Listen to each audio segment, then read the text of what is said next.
pledge allegiance to the flag of the United States of America and to the republic for which it stands, one nation, under God, indivisible, with liberty and justice for all.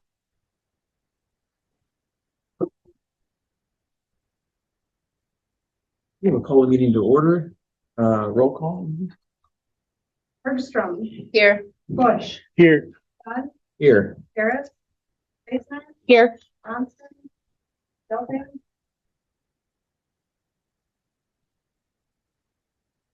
So yes, we do have some missing board members tonight that have been excused for various reasons. We do have a quorum tonight, but just a reminder, if a vote goes 2-2, it fails.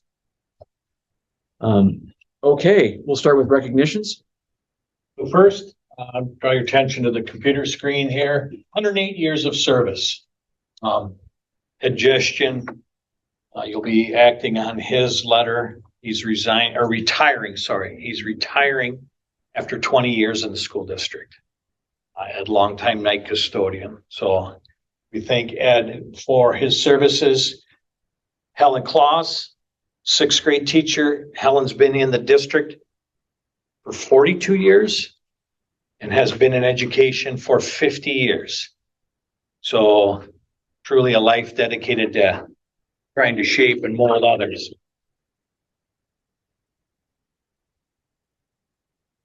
And last, but certainly not least, Judy Pelton. Judy Pelton has been in the district for 46 years.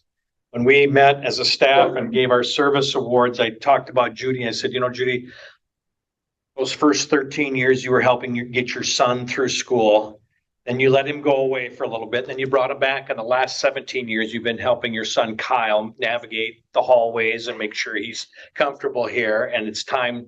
I said, Judy came to me and said, it's time for me to cut the apron strings and let Kyle fly on his own. But 46 years in the district, again, she a couple of years ago was the CESA 3 support staff instructional assistant of the year for CESA 3. So all of these people will be deeply missed, and we thank them for their time and service.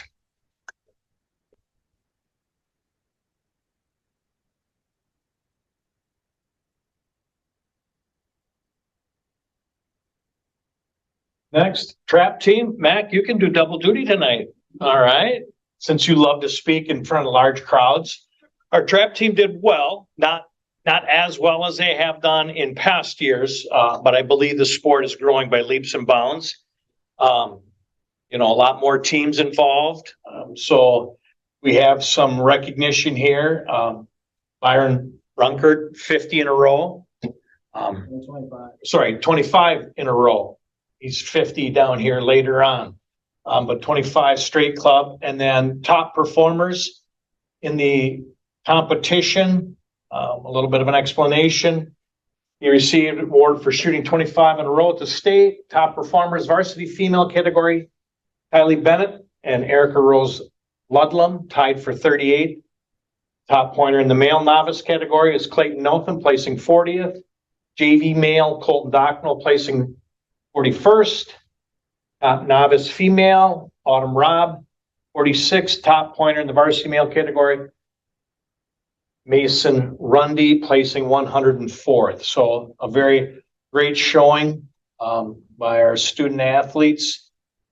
And again, state trap was just last weekend or yesterday. Okay. Thank you. All right. So congratulations to the Mineral Point trap team.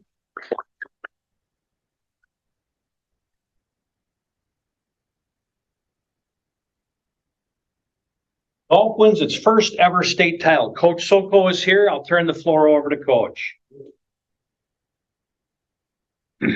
I noticed he didn't bring in the trophy with him. It's okay. I've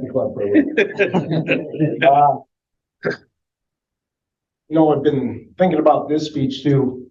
I think everybody knows I'm a pretty emotional person. But just seeing the retirees up there, I said this in one of my interviews. We've had coaches that have been around here for 20 plus years, 30 plus years. This was my 15th. Obviously we didn't have a year in COVID. And I sent a message to Coach Schmitz today. I asked him, I said, how long did it take you to get your first state title? And, he said 14 years, and that's what it took me. So, I'm pretty proud of that. I want to thank the administration for allowing me to do this, because it means the world to me. And so today I played a qualifier actually up by Kohler. Stayed right next to the house we were in, hit balls at the same place we hit. Didn't play as good as these kids. Didn't make it, but it's just, there's a lot of similarities that I love about these kids that I try to bring into my own life. And just, this was a hard one to get, but it's something that means a lot to me. And I hope that I represent Mineral Point the way that I'm supposed to.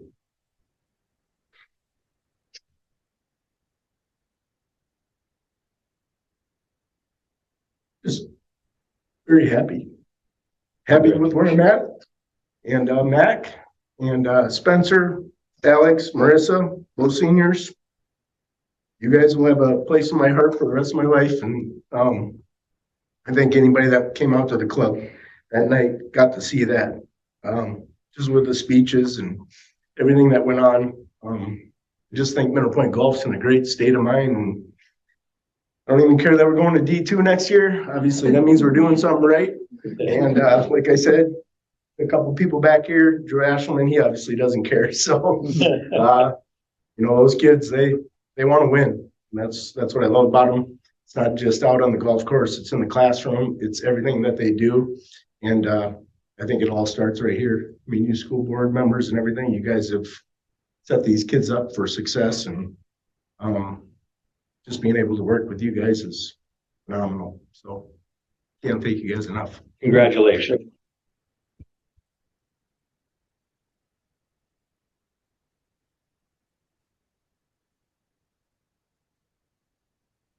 State track. Talked to Mr. Robinson. He said this is the first time in several years that everybody that went came back with a medal. So anybody that qualified for the state track meet brought back a medal. Very successful year for the Dodge Point team. The beauty for them, they won't move up because track is a little bit different than the rest of the sports because of the individuality of how this works. But some of the places, ladies making the podium, fourth place girls 4x8, beating Christopher, Annie Robinson, Ellie Robinson, Reagan Schutte. May Schutte was the alternate. Grace Worsall was an alternate. Fifth place, Gavin Hotecker in the 110 hurdles. Boys 4x8, relay, Lane Allred, Ethan Hook, Parker Owens, Cody Yoder, Damon Marr was an alternate, and Gabe Engel was an alternate.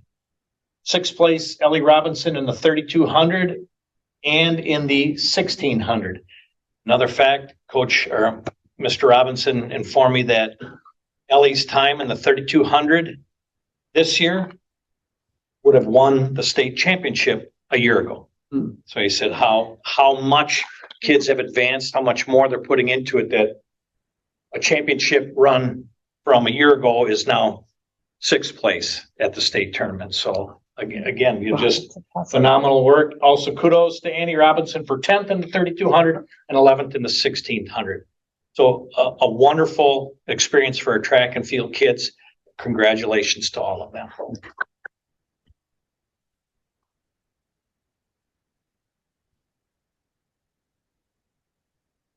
Middle school track. We did talk about some of our students competing there. They had a wonderful year. Medalist, second place, Paulette Dunn. I don't know if anybody knows her, but she must have had a pretty good time. Probably gets all of that from her mother. Would you like to say anything about it?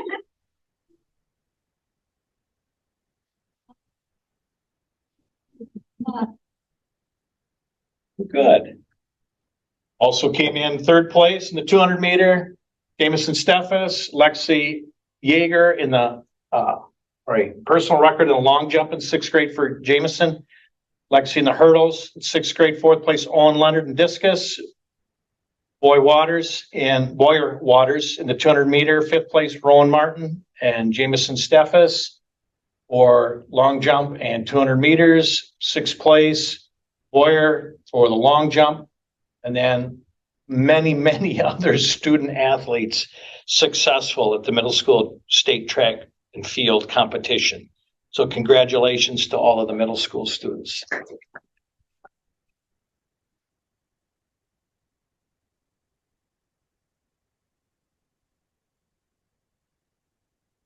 So Ms. Sincox and Ms. Biddick are here. Would you like to speak to United Nations Association of the USA recognition?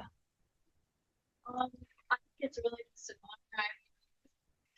honor. I didn't know that was something I could earn, but I guess it came in the mail. And it was based on the amount of hours that I got community service this year with an emphasis in sustainability. And that was from my work founding our environmental club.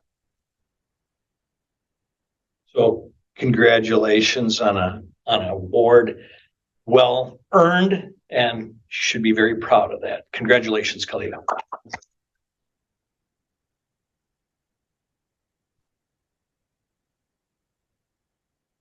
And Dunn and Renwick earned the Jerry Awards. Perfect picture. Ms. McHugh, would you like to speak to this? I took down some stats from last night's very long concert. I did not even stay until the end. I had to come home, but there were 108 productions within this competition this year, and this is our first year doing it. So we didn't really know what we were doing. It was a learning experience for sure. And it's a program that's been around for 15 years, and they've had a total of 1,045 productions that they've judged over that course of time. And it was an incredible production last night. Do you want to speak to that? Yeah, it was just a 4-hour-long concert with just constant, amazing performances by everybody. And it was a really fun rehearsal process too. We met for like 2 days to learn a song and dance, put into categories by each award. Everyone was just so nice and diverted and friendly. And we had, as you probably remember way back when, but we had a long list of nominations, but we were not selected for any of those this year.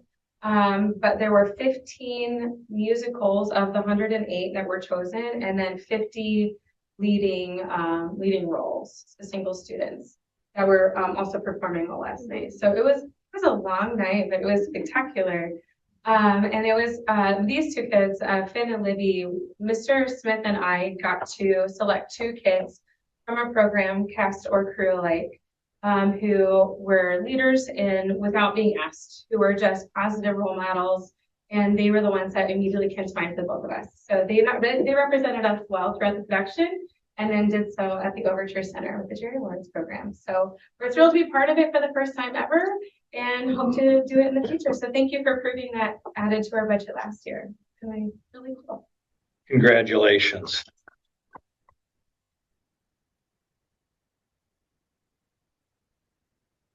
That's it for recognition. Okay, gosh, that was great.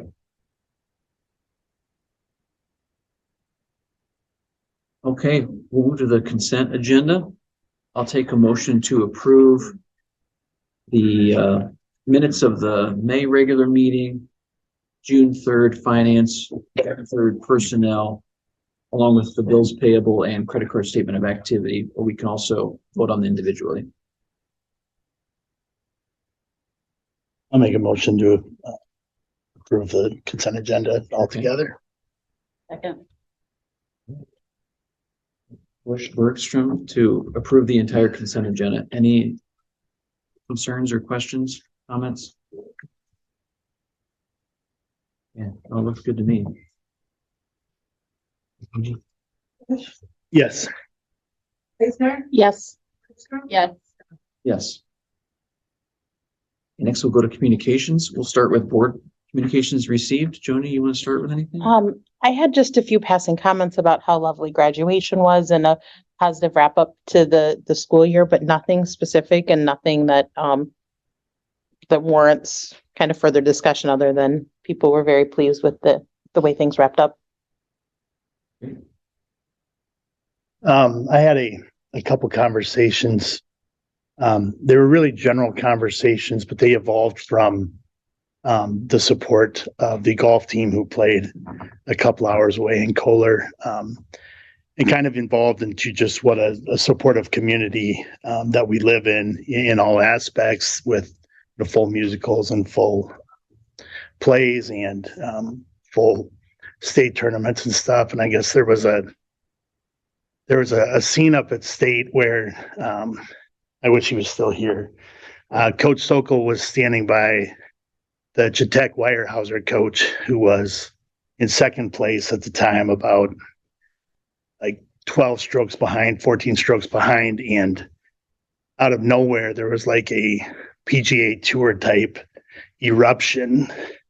And the Chautauqua Weyerhaeuser coach just turned to Corey and said, "Congratulations," because there was only one team that had enough support up there to create that type of eruption. So I thought that was pretty cool to hear. Corey said it meant a lot to him. It meant a lot to the kids to have that many people up there. And then through that conversation with a couple different people, just a recognition of the overwhelming support that this community provides, top to bottom, for academics and all extracurriculars. So just some general appreciation about that to everybody. Great. I did not have any specific emails or anything. Let's see. I had a couple things. One was about the reading carnival that was at the elementary school. And Mr. Engel, I'm going to butcher it, but it was basically, I think it was a combination of a couple events that were like the art show and then the reading carnival celebration. And the volume. Yes. Okay. Yeah. So, but it was, I had lots of comments about it. My wife and I actually went. It was quite a happening thing. The whole school was buzzing with activity, and just a really great, celebration of all the things that kids have been doing, art and reading and everything. So I had a lot of good comments by people that attended that. So really nice job. And then Christy Johnston wanted me to share with the board. She sent me an email. She said, on Thursday, May 30th, a group of students from Mineral Point were the keynote speakers at the Southwest Cap Community Wellness Mental Health Summit. They presented some of their work on sources of strength, campaigns they have completed, and how they have engaged students in every building, as well as staff and administration. It was an impressive presentation and well put together. The survey response was overwhelmingly positive, and I received many comments throughout the day on how wonderful it was to see a district come together to support the students' efforts and to make sources of strength a priority. I want to extend a heartfelt thank you to the students who presented, as well as Angie Klein, Danny Robb, and Erica Brunson. It was a proud Pointer moment. Very cool. I think that's all I have. Great. Where was I? All right, we're going to citizen communications. Angie, didn't want to sign up? Okay.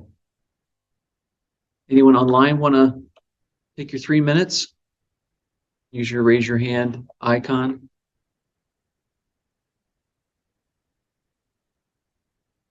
Going once, going twice. Okay. We'll move on to items for information and discussion. First, we'll review the school board priorities for this year. First one is retention and recruitment of staff. I guess my two questions were, how'd you feel about all the candidate positions we had open this spring, and how it was filling those in terms of numbers and quality of candidates compared to previous years? And then just wanted to get an update on the recruitment video that the students were on. I'll start with the video. We're trying to lay the Mineral Point logo in the video. And once we get that in there, it'll be 100% complete, and we'll get it posted. Okay. It'll be available for everybody to see. I'll turn it over to my building level administrators on the hires, your candidate pool, quality of candidates, ease of being able to find a quality replacement was the question. Well, I filled 2 special ed positions and we currently have 2 open positions for people service or special ed. We had really great candidates. I mean, when we, I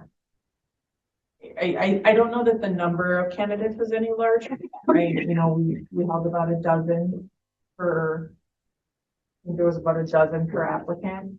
But the ones that we brought in to interview definitely stood out really exceptionally well. I know at one point, one of my interview committee said, can we just create a whole nother position so we don't have to make the decision? Because it was really difficult. They, you know, several of the candidates were really, really well prepared by their college courses, by their college preparation system. So I would say we don't have an overwhelming number of candidates for the positions that are currently open, and they're still open. But the candidates that we do have are really exceptional right now. So they're also in a harder to fill, you know, they're not just a straight teacher. So the more specific we are with licensing, the fewer candidates there just are across the state. So Are you fairly confident that we will be able to fill those positions? we interviewed today. I have recommendations from the interview committee. I need to do reference checks this week and then contact the candidates back and make offers and all of those things. So we weren't able to get them done last week. So we did hold some interviews today, and you know, we will still have at least one open position after or after. Yes. Have you got any feedback? It's a two-pronged question. One is feedback from candidates, like why they did interview for Mineral Point, or why they accept the position, or maybe why they declined the position or did not interview, or, you know, maybe decline something. So I don't know that I've had one decline a position recently. I mean, negotiated salary and like those types of things. I do know that a lot talk about our reputation, being from the area, wanting to get back to the area, or if they're not from the area, knowing of us and hearing the work we do. We get a lot of compliments. You know, candidates are good. They go on our website, so they learn a lot about us by what Joelle is able to put up on the website, highlighting the work we do. I know one of our candidates this time talked about her board priorities, like they had done the research and they saw those things. I think in our area, we are a district where people seek to go. And I hope that continues for a long time to come. Our number one question, I think every person that interviews with us, and no matter who we sit on, they ask each of the people on the committee, why are you at Mineral Point? And it's amazing without practicing it. Inevitably, whatever the makeup of the committee, we all talk about the community and the level of support that everybody in this district receives from community members to you guys, to family, to other teachers, the collaboration that goes on with teams. It all kind of intertwines, and there are a lot of people that are looking. That's what they want to hear and see and feel. They want to feel supported. And at least the teachers that are involved on the interview committee, for me, that's usually what they talk about. So.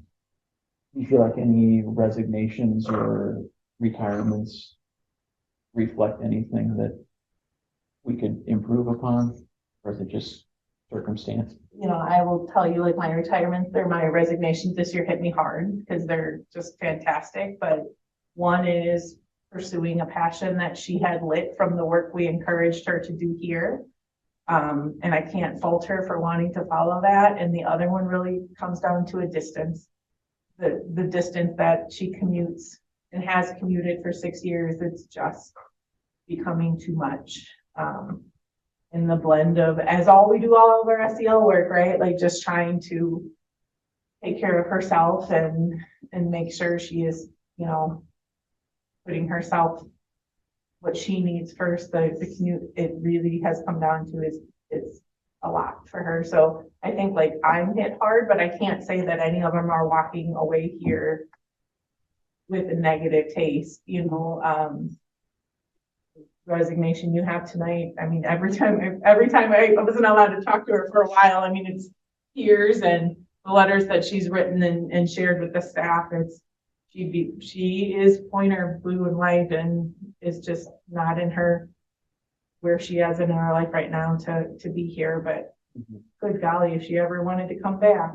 We tried again today to try and find her some housing. We all offered her rooms in our house.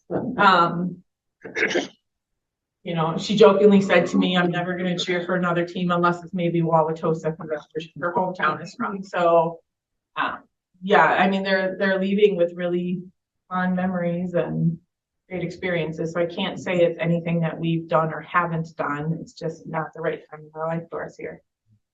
I don't think they were easy decisions, No. is another way of looking at it. Those staff that tendered a letter of resignation or retirement did not do so without it being a very difficult decision for them to make.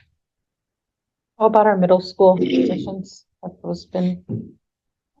So for our sixth grade, we had about 22 that ended up applying. We had great candidates. We went to second interviews even. For our interventionists, we had one qualified with a 317, and if that hadn't worked out, I think then we would have opened it back up and we would have maybe seen some 316 people with their reading 316 apply, but it worked out to get our reading specialist here. And then for our ELA position, we did have one turn it down after he was offered, and that was just because of distance. So she thought it was going to work out, that they were going to be coming this direction, and then it didn't. So we had to open that back up. We ended up with about 15 that we interviewed for, or that applied. Originally we were at like 8. And then when we opened it back up, we ended up around 15.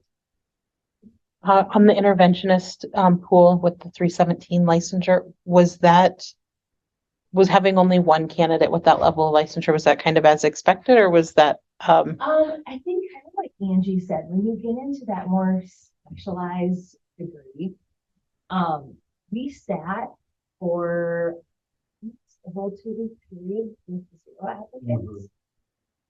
Yeah. So I was on a constant refresh, constant. But when you get into that specialized license, it really takes that certain person or somebody who has maybe the passion for it that would be willing to go to get that licensure.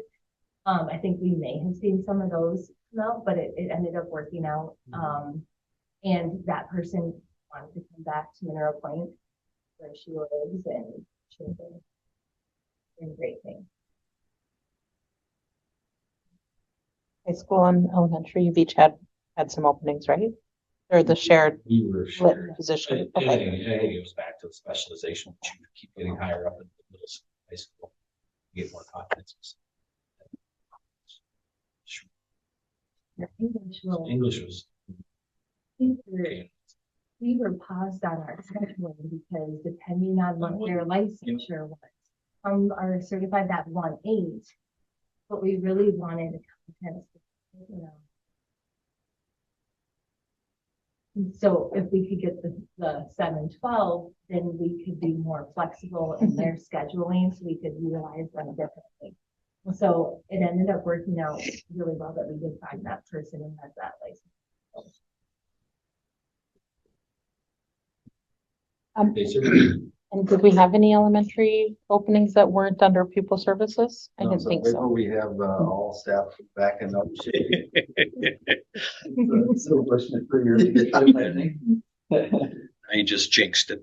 I know. I would say our numbers, I mean, I talked to other administrators in the area, so the number of applicants we're getting don't really differ a lot from other places. We might get a few more, but we're all kind of, hey, you just hired this. Who didn't you hire? Would you, give us the contact information so we can reach out? So, I mean, we're doing that. So long gone are the days when you're going to get 50 or more applicants for one open position, but.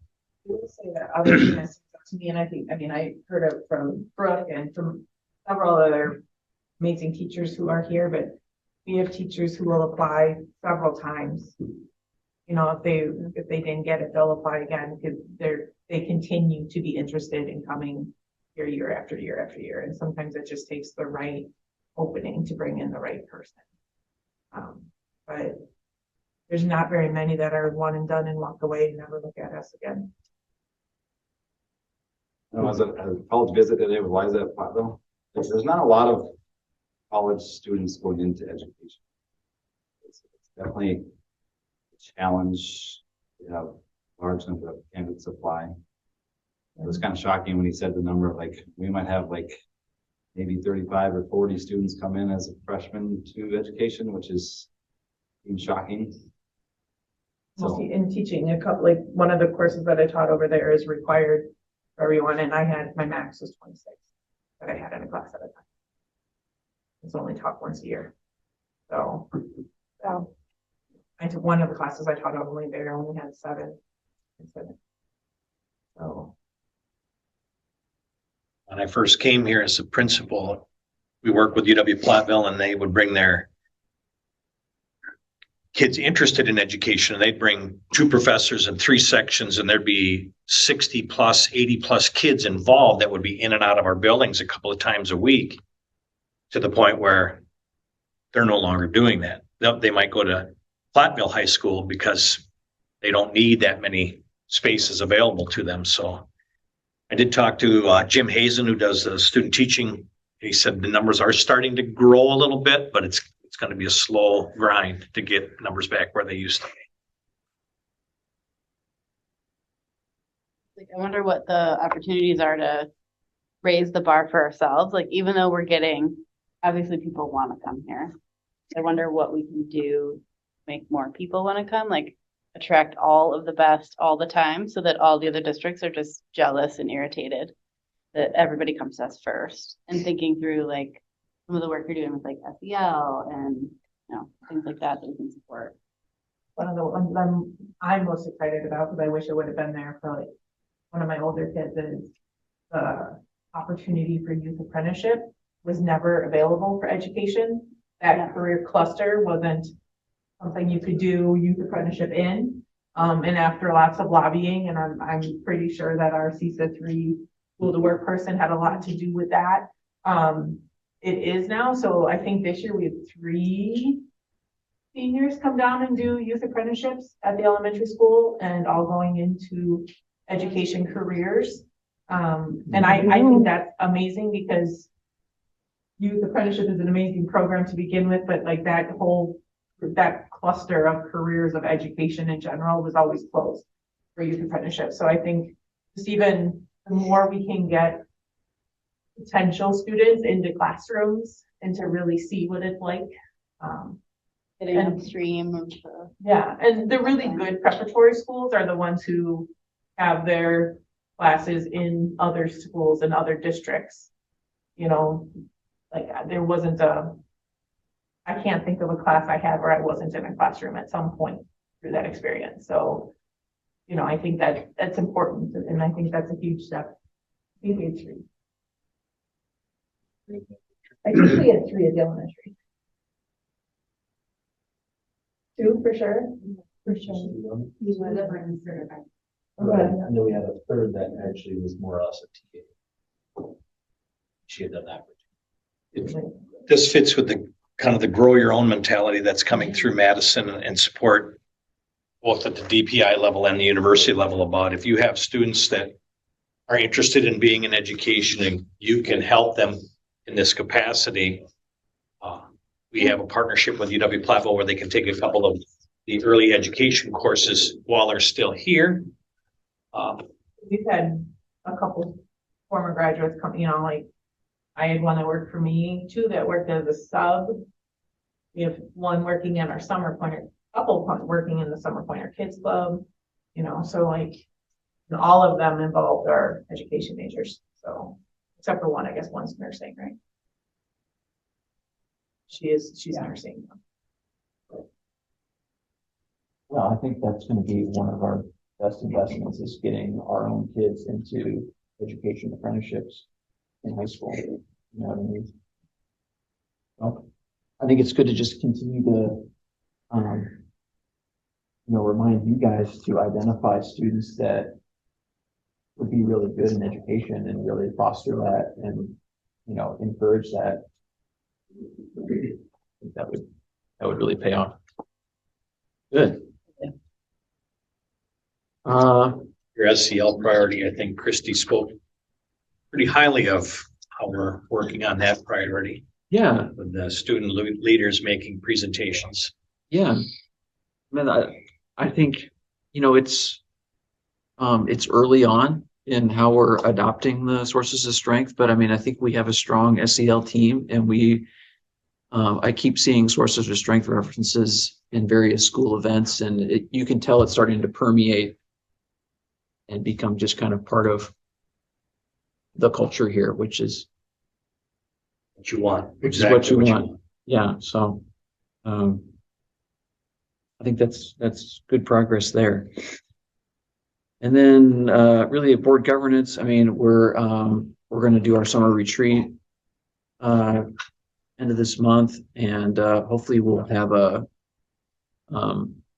meetings to update our strategic plan moving forward. So those will be retreat June 24th, 2 weeks from today. No location determined I was yet. just gonna say, any idea where you'd like to go? Catch me offline for Yep. that. Okay, good. I'll turn it over to Erica Brunson on the update on college courses taken. It's my very casual demeanor tonight, and I have Pointer Kids Club, we've gymnastics, we've softball, so we are in sweat tonight. Okay. Let me give you these.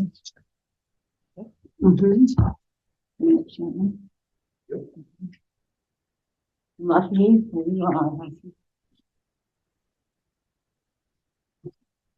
So, I'm just gonna sit and we can have a conversation. Is that okay? Great. Cool. Okay. So actually, it was just like good timing when Mitch had asked about this. I was like, oh, I was actually compiling all this data anyway. So this worked out really well. So kind of just like wanted to start off with just like a broad definition of what dual enrollment is. And like its really simplest term is really just that it includes a variety of programs where high school students are simultaneously enrolled to earn college credits as well. And so that's kind of really what we talk about. There are some that I use. Well, we'll get to those towards the end. I highlighted on the next page kind of like the 5 biggies that we are doing the most with and or that are available within the state of Wisconsin. So the first one is CAP through UW-Oshkosh. So different universities have different kinds of programs. It all kind of falls relatively within that early college credit program realm, which is like that last one. But it's more aligned with like a 38, it's kind of like the 3814 contract where essentially an instructor or a teacher here that has a master's in a specific content area and then usually some additional credits can apply to teach that college course, apply to teach the college course of that university. And so we do have a few of those agreements in place in English specifically. So CAP Writing 101, CAP American Lit 2, CAP Creative Writing. So those are all English taught by Mr. Smith. And then Erin Sincox recently finished her master's in physics. And so she teaches the CAP Physics course. Mr. Nevers and Miss Calderon McHugh both each teach a CAP Music course. So CAP Music and Culture, CAP Music Theory. And then Mr. Schmitz actually started this relationship before he retired for CAP Badminton and Archery. And then that's currently going to be able to say we're in the process of moving that over to Mr. Schultz. So that's where we see our CAP course. I'm going to talk about each one individually in terms of like the amount of students and like the cost and how many credits for students. So I guess I'll kind of skip to the end because aligned with that one is the early college credit program there. So that 5th bar. Early college credit back in the day was called course. There was course options and youth options. And it was the same idea, whether it's the technical college system or the university system in Wisconsin. So now it's called Early College Credit Program. So students can take a few courses at a public or private university in Wisconsin. I couldn't find a combined UW system and private university logo. So it's any public or private university in Wisconsin. It's open to students in grades 9 through 12, although it's very rare that a freshman will be able to take a course through that. They usually have to have had, even if it's not even related to math. Each university gets to set their own admission criteria. Mostly we see that they have to have geometry completed. And so that usually eliminates quite a few. But we do have some sophomores that are starting in those courses as well. Occasionally, I've had students I've had 2 that started freshman year that were pretty advanced in some other things. So they were able to start early. There's some specific deadlines. Those applications are due to me like March 1st and October 1st for the following semester. And then they have to meet those university requirements to be admitted. And so the 3 in the middle kind of all fall, they're all the technical college program, just different ones offered through the technical colleges. So Start College Now is kind of the other side of the coin of early college credit. So that's the students can take a few courses or they can enroll in an entire program at any of the Wisconsin technical colleges in the state of Wisconsin. So Quentin Kite, who graduated this year, he completed an entire program before graduation. And I think I currently have 4 registered for full programs for next year in their senior year that will be attending Southwest Tech.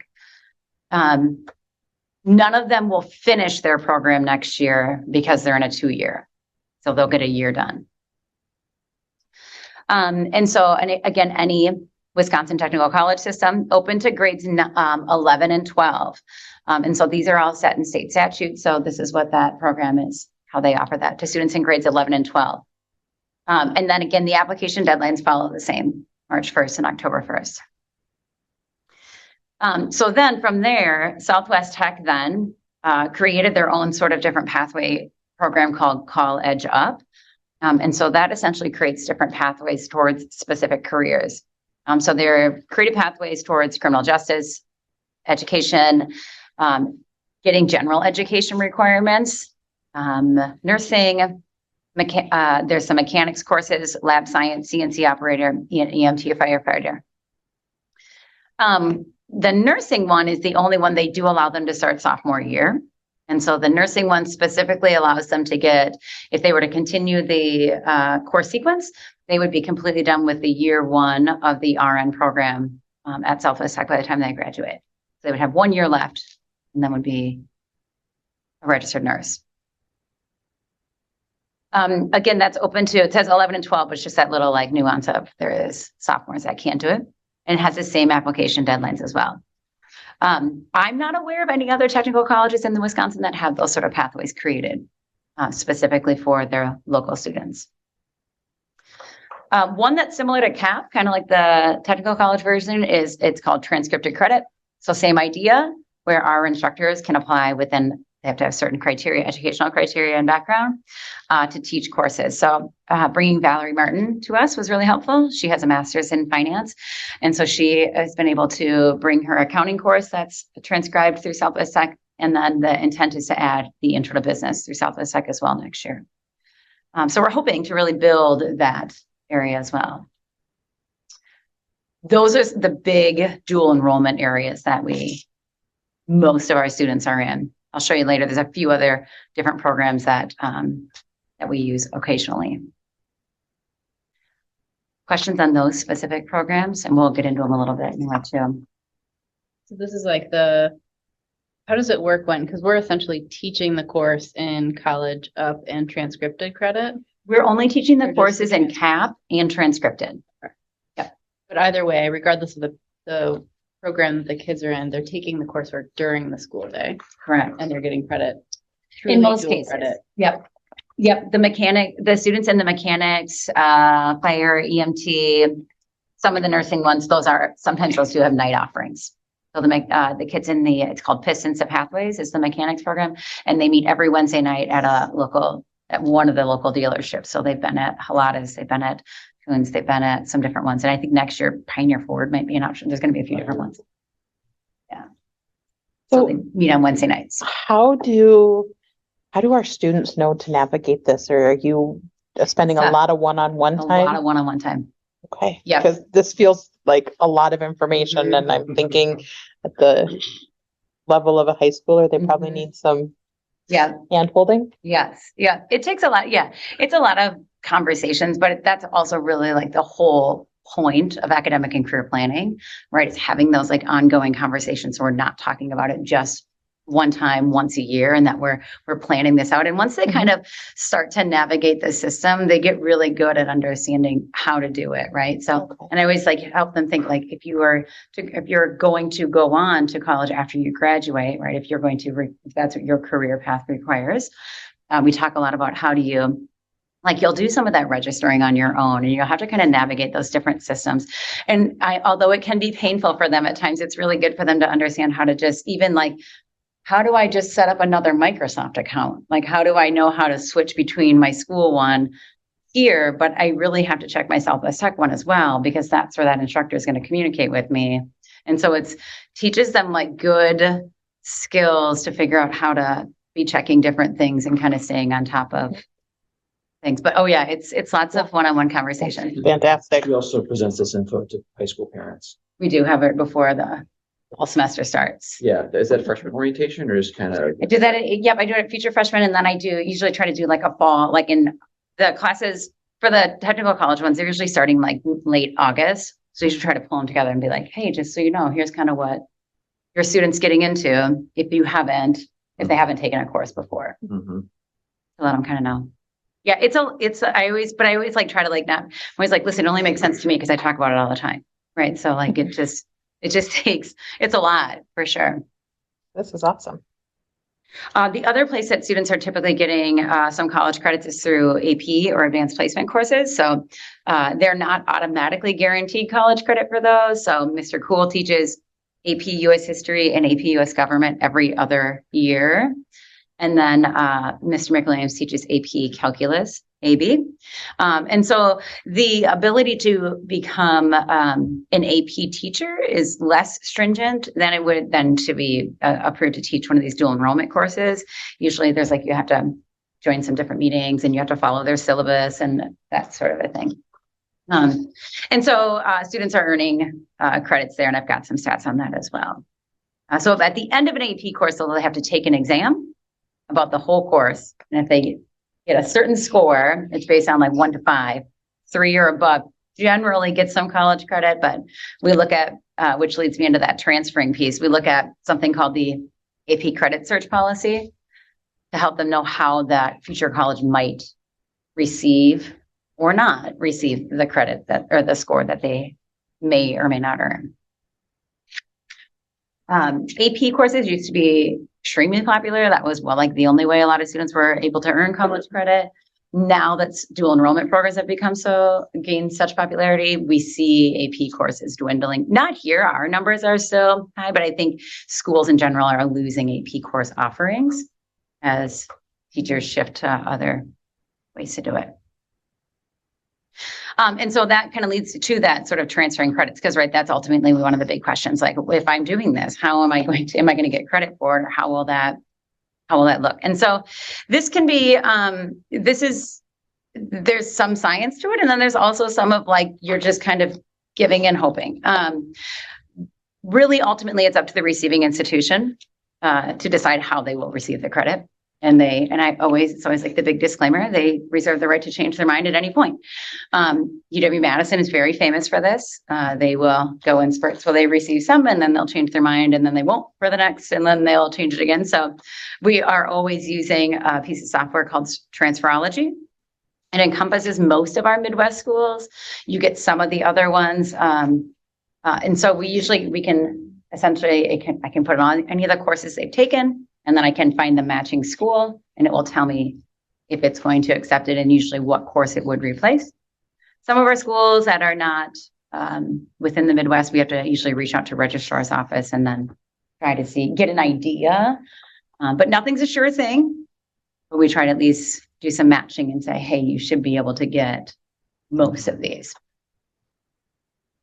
And the AP credit search policy, which what I was referring to before, the AP courses. So essentially you can type in the name of the school that you're going to, and then it will show all the different AP courses, how they will, what score you'd have to have. And if you got that score, how they would receive it. And sometimes there's a variance. So if I get a 4 on AP Calculus AB, I might just get 4 credits, but it's not going to replace a course. But if I got a 5, then I would get, Calc 1. And it's each school is different in how they receive it. And then finally, like I said, is contacting the registrar's office. And that is, that's usually 50-50 because generally they say we can't tell you until we get a transcript from that college. So, but for the most part, we get a pretty good idea of where they're going to go. Questions about transferring credits at all? You'll probably talk about this, but when it says total credits earned. Oh, yep. I'm assuming that just means like they passed the class and got the credit, not credits received by other institutions Correct. later. Yep. Yeah. So then I just break down each of those 5 big dual enrollment areas. And so the first one is CAP, right? So how many students we have taking each course on the left, and then the total amount of CAP students. So that number of 48 is like, we have 48 students taking at least one CAP course. So some are taking multiple, some just took the one. CAP total this year, we can see that cost and what the school pays. And our policy currently is that we follow a 75-25 model, but we don't limit credits that students can earn. I have really tried to push on youth apprenticeship now that we have such high numbers in youth apprenticeship, because the youth apprenticeship program will pay for 6 credits for students each year, 6 college credits. And so really trying to make sure we can get every last penny from that program. Do you feel like, sorry, Rich. No, I was just gonna say, so if they'll pay 6 credits, Yes. how many credits is $945 pay for? About 6. Ish. Okay, so that's like Yeah, tapped out. that's like 2 classes right there. Okay, got Yeah. it. Yep. And the thing with youth apprenticeship though, is that I can't just say, hey, pay for this kid's CAP class, right? It has to be, because youth apprenticeship is recruiting a pathway towards a career.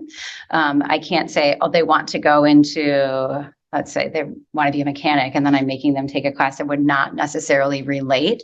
So it has to be a college course that relates to their pathway. And sometimes I have to make a little bit of a case or an argument for that. But as long as it's a part of a curriculum in a program somewhere, I can usually get it to go. So Each class can go for an egg. So if they're taking it at Southwest Tech, right, and then that's where they're taking some of their courses, as long as speech is a part of an ag course or an ag program that they're in, yes. Or I'm saying that wrong. As long as they're in a youth apprenticeship that relates to ag, right, and they're taking this course, and I could look on the program at Southwest Tech and see that yes, speech is required. Yep, they will cover it. And- Up to 6. And CISA is really pushing hard on a lot of getting college credits paid for too, right? They're working. They are, but I feel like they might be filled with regret because I've submitted for a lot of money this year from them. So that's kind of CAP in a nutshell. So total credits earned means that of those 48 students this year that took a CAP class, those students earned a total of 310 credits. Yeah, do you feel like the 75-25 payment model is number one, kind of standard across various school districts? And number 2, do you feel like that's working out for most families? It's not. We are probably one of the only few that still has that model. Most schools have kind of gone to they pay for 100% for 18 credits and max it at 18. The school district does. The school district pays 100%, but they max your credits at 18.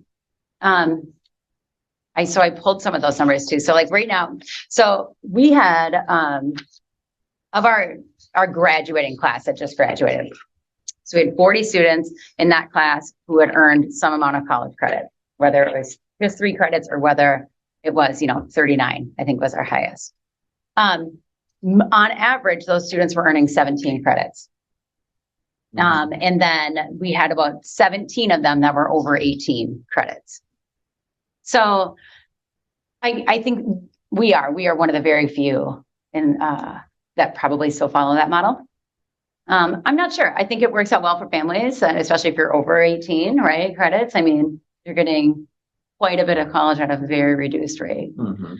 On average, our students are leaving, with a year-ish to about a year ahead. Those that are pretty invested. Do we have, like, if you're on free or reduced lunch, we waive that 25%? Do we have? So anything? we, not necessarily officially right now, I don't think it's in policy because that's on my, so we're gonna rewrite. Okay, so that's on the.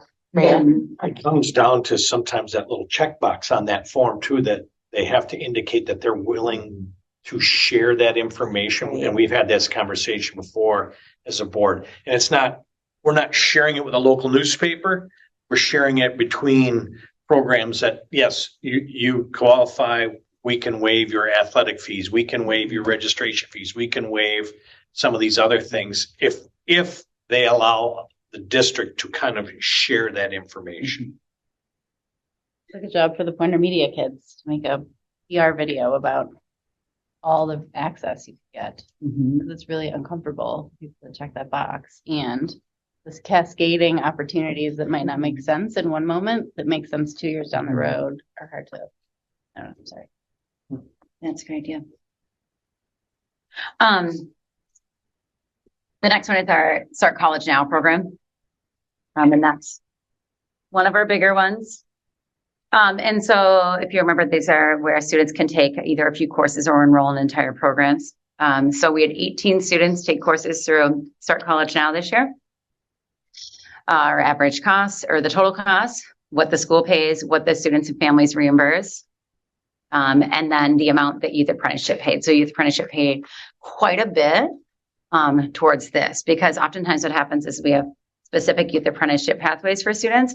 And then I'm finding courses, college courses. They're maybe not enrolling in a whole program, but they might be enrolling or taking specific courses that aren't in a pathway through College Up. Because I want them to get that related instruction because it's a requirement of their Youth Apprenticeship. And they earned a total of 114 credits, the students in that program. And our biggest one for sure is College Up. And you'll see, so those pathways that they create, the pathway that gets the absolute, that we have the most in is the program it's called Gear Up. It's the Gen Eds. So it's Intro to Psych, Intro to Soc, Speech, Diversity Studies, Economics, Stats. There is a written communication, but it's the same as our cap writing. It transfers the same. So students haven't been taking that and then they just cut it anyway. So, but the Psych, Soc, Speech, Diversity, and Stats get a lot of students in them. And these are, and the notion is that there's an agreement in place between the Wisconsin Technical College system and the UW system, where these are credits that automatically are like guaranteed transfers. Now, the caveat to that is, like I said, with Madison for the longest time was accepting speech, and they still will accept it. It just won't replace a class that's a part of their gen ed requirements. So they moved from, most universities say, like, you have to have English Composition 1 and English Composition 2. Cap Writing 101 is English Composition 1. So most are saying like English Comp 1, English Comp 2, and then a communications, like a speech or whatever. Madison moved theirs to be, they want communication part A, communication part B, but speech is not a part of that. So they just changed the names to different. So, but they still get 3 college credits for it. If they go to Madison and have taken speech, it's just general elective credit. Yeah, so that's where we for sure spend, or the biggest bulk of students are going into those ones. And then, so the transcripted credits, the nice part about these is there is no cost. So unlike CAP courses, which there is a cost for the district and for students, with transcripted courses, there is no cost to that. I know that Matt's been working, the problem is the rules, if you will, on this used to be a lot simpler. If you had so many, back when teachers just had to have continuing education credits. And so if you had so many continuing ed credits, you could apply to be approved to teach these. And that's where so many districts had these agreements in place. And then the Higher Education Accrediting Board of Wisconsin cut that and said you have to have a master's in in the content specific area. So you can't have a master's necessarily, like Valerie, she had a master's in business. She would not be approved to teach accounting. She would have to have a master's in finance or accounting.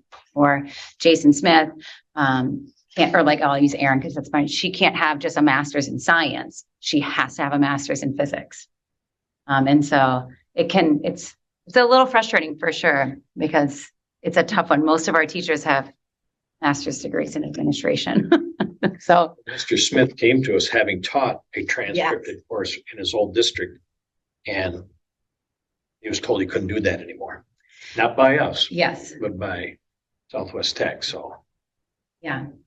And it's one of those ones that we'll never likely be able to compete with. Like some of the schools had a lot of those agreements in place well before, and there hasn't been clear cut guidelines on what they will and won't allow since some of those new laws have happened. Like Fenimore, because they're right there in their backyard, they still have tons. And we know that not all those teachers have masters in those specific content areas. So we're never going to necessarily be able to compete with that. But anyway, so we did those students, they get 4 credits for accounting. And so 15 students were able to earn 60 credits that way. And then our early college credit program by the numbers. So this one, it doesn't get as much traction as the Southwest Tech programs do. It's a bit more cumbersome and classes fill quicker. They don't offer as many online sections, and then therefore students don't have as the accessibility as they do with the other ones. So we had 9 students taking early college credit courses, and you can see earning a total of 48 credits in that. And then there's a few other ones. That's what I talked about. I didn't put them in necessarily our overarching big one. They're pretty limited. We had students taking 2 students that took courses through Grand Canyon University. I personally am not a huge fan of their program. It doesn't transfer as well. We did a lot of research on this one, and they're a difficult system to work with. They have lots of turnover, and so it's hard to make sure the kids have what they need to be successful.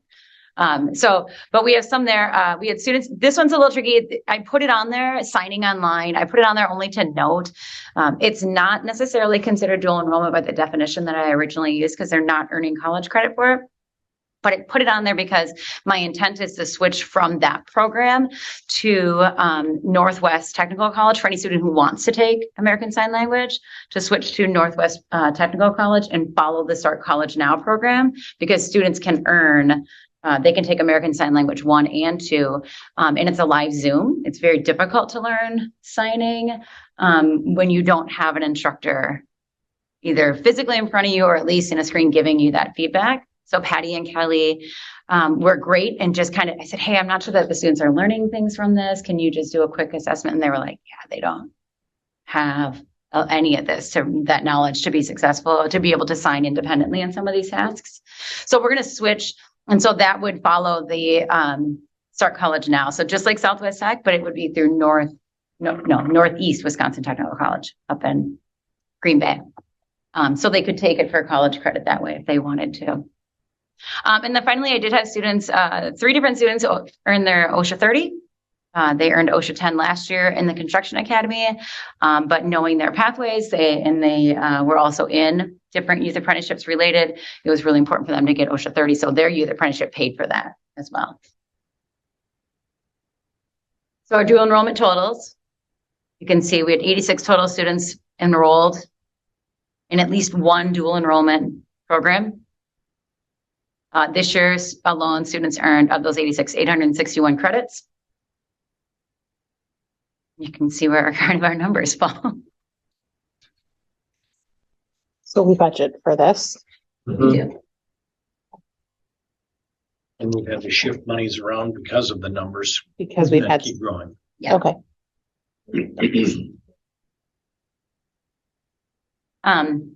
Yes, and I'm very happy about the youth apprenticeship numbers because I know that the youth apprenticeship amount back. So what happens is typically we pay it all out. Like we pay the entire invoice for any of these. And then for students, we put in the 25% into their fee management, and then families can just go in and pay that way. For youth apprenticeship, then I create an invoice and send it to CISA. I was doing it more frequently. Next year, I'm just going to do it by semester. Just say, here's this one. But yeah, so it's been great to think about getting a lot of that money for those students in those youth apprenticeship courses, because then they don't have to pay anything for those courses. Mm-hmm. So I usually try to find those, some of those more expensive ones if I can, to cover for them. And then the back just kind of shows some of our AP numbers from the last years. These are 5-year trends. So the first table up above is the percent of total AP students with scores of 3 or above. So AP scores are scored on a scale of 1 to 5, 5 being the highest. Generally speaking, a score of a 3, a 4, or a 5 will get you college credit. Of course, we always check to see, not in all cases. If you're get a 3 on an AP calculus exam and you're going to a school that's known for engineering, they're likely not going to give you credit for that. But we look at those. So we can see these are percent of students on all the different AP courses or exams that were taken that year who earned a 3 or above. So essentially getting college credit. And then the one below is kind of our school summary. So this is the 5-year trend that you can see. And then in 2024, we have 24 AP students, so our highest number yet. 35 AP exams were ordered. That's not 35 different ones. But this year we had 7 different exams. So AP Calculus, AB, which was here. We had a student who was actually taking dual enrollment Calculus 1 and 2 at UW-Platteville this year, but knowing that he was thinking about heading to a university that would likely not accept dual enrollment because of the university that they are, we decided to have him take an AP exam with that knowledge because they would likely accept an AP score over a dual enrollment from a state far, far away that they've never heard of, so to speak.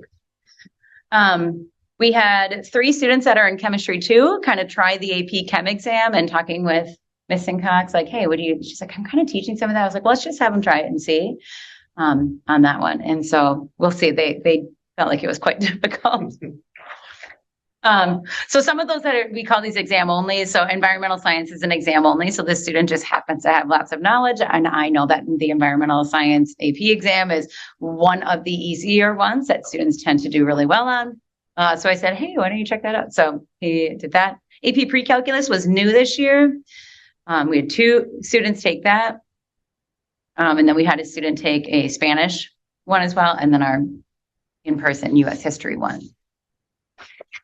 So scores from that, unfortunately, they don't come back till July. So we won't have those numbers to see kind of where they're at. So that's kind of a dual enrollment in 4 pages. Yeah, great. Any other questions for Ms. Brunson? I have one about like barrier to entry costs. So I'm curious about like the total number of, I don't know what it costs for an interview, 25% for like a family. But if we capped it, like what would the math look like in terms of our investment? We paid for 100% like the other districts do. Mm-hmm. And then at a certain point they get 18 credits. Then then parents have to kick in or families kick in. I'm just thinking about families who can't start in the process because of barrier to entry. Yeah. I mean, I don't want to sound too overconfident. I feel like I have a lot of those students I know of, and I'm getting them youth apprenticeship funds, or we will just pay as well. So really trying to make sure that any sort of barrier is removed just by knowing the students, and I always, because I usually send out lots of communications like, hey, those courses will start this week, and here's kind of how it works. And if that cost would be too much for you or your family, please let me know. And I have had people, and I'm like, absolutely no problem. So between that and youth apprenticeship, usually I feel pretty good about that, but I would like to think about, that would be interesting to see what does that look like. And maybe it's, I think that it's okay to have different individual agreements too on certain things as well. I think it would be, as a board member, I would be open to hearing a future proposal about how, instead of being maybe trailing behind what other schools offer, leading the way, like something like we cover 100% up to 18, and then beyond that there's a cost sharing. I mean, we'd have to understand with the cost implications, but Mhm. at some point in the future, if somebody wanted to bring that forward, that would be something I would certainly entertain. But I think this is awesome, and the more we can do with this, Yeah. the better. Really great. Mhm. Good, yeah, okay, work on that.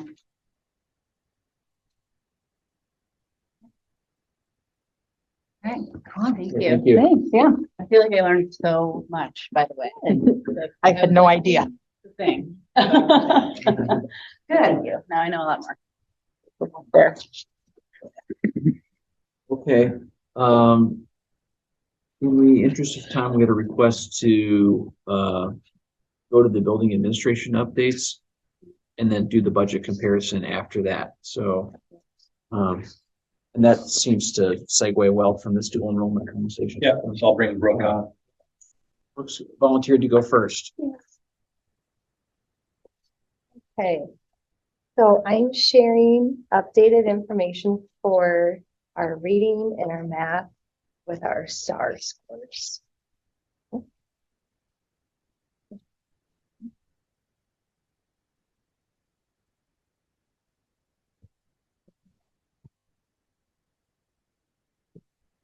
So as you kind of look through, I mean, you can see where we are for the at and above benchmark in the green, on watch in blue, intervention in yellow, and then the red is the urgent intervention.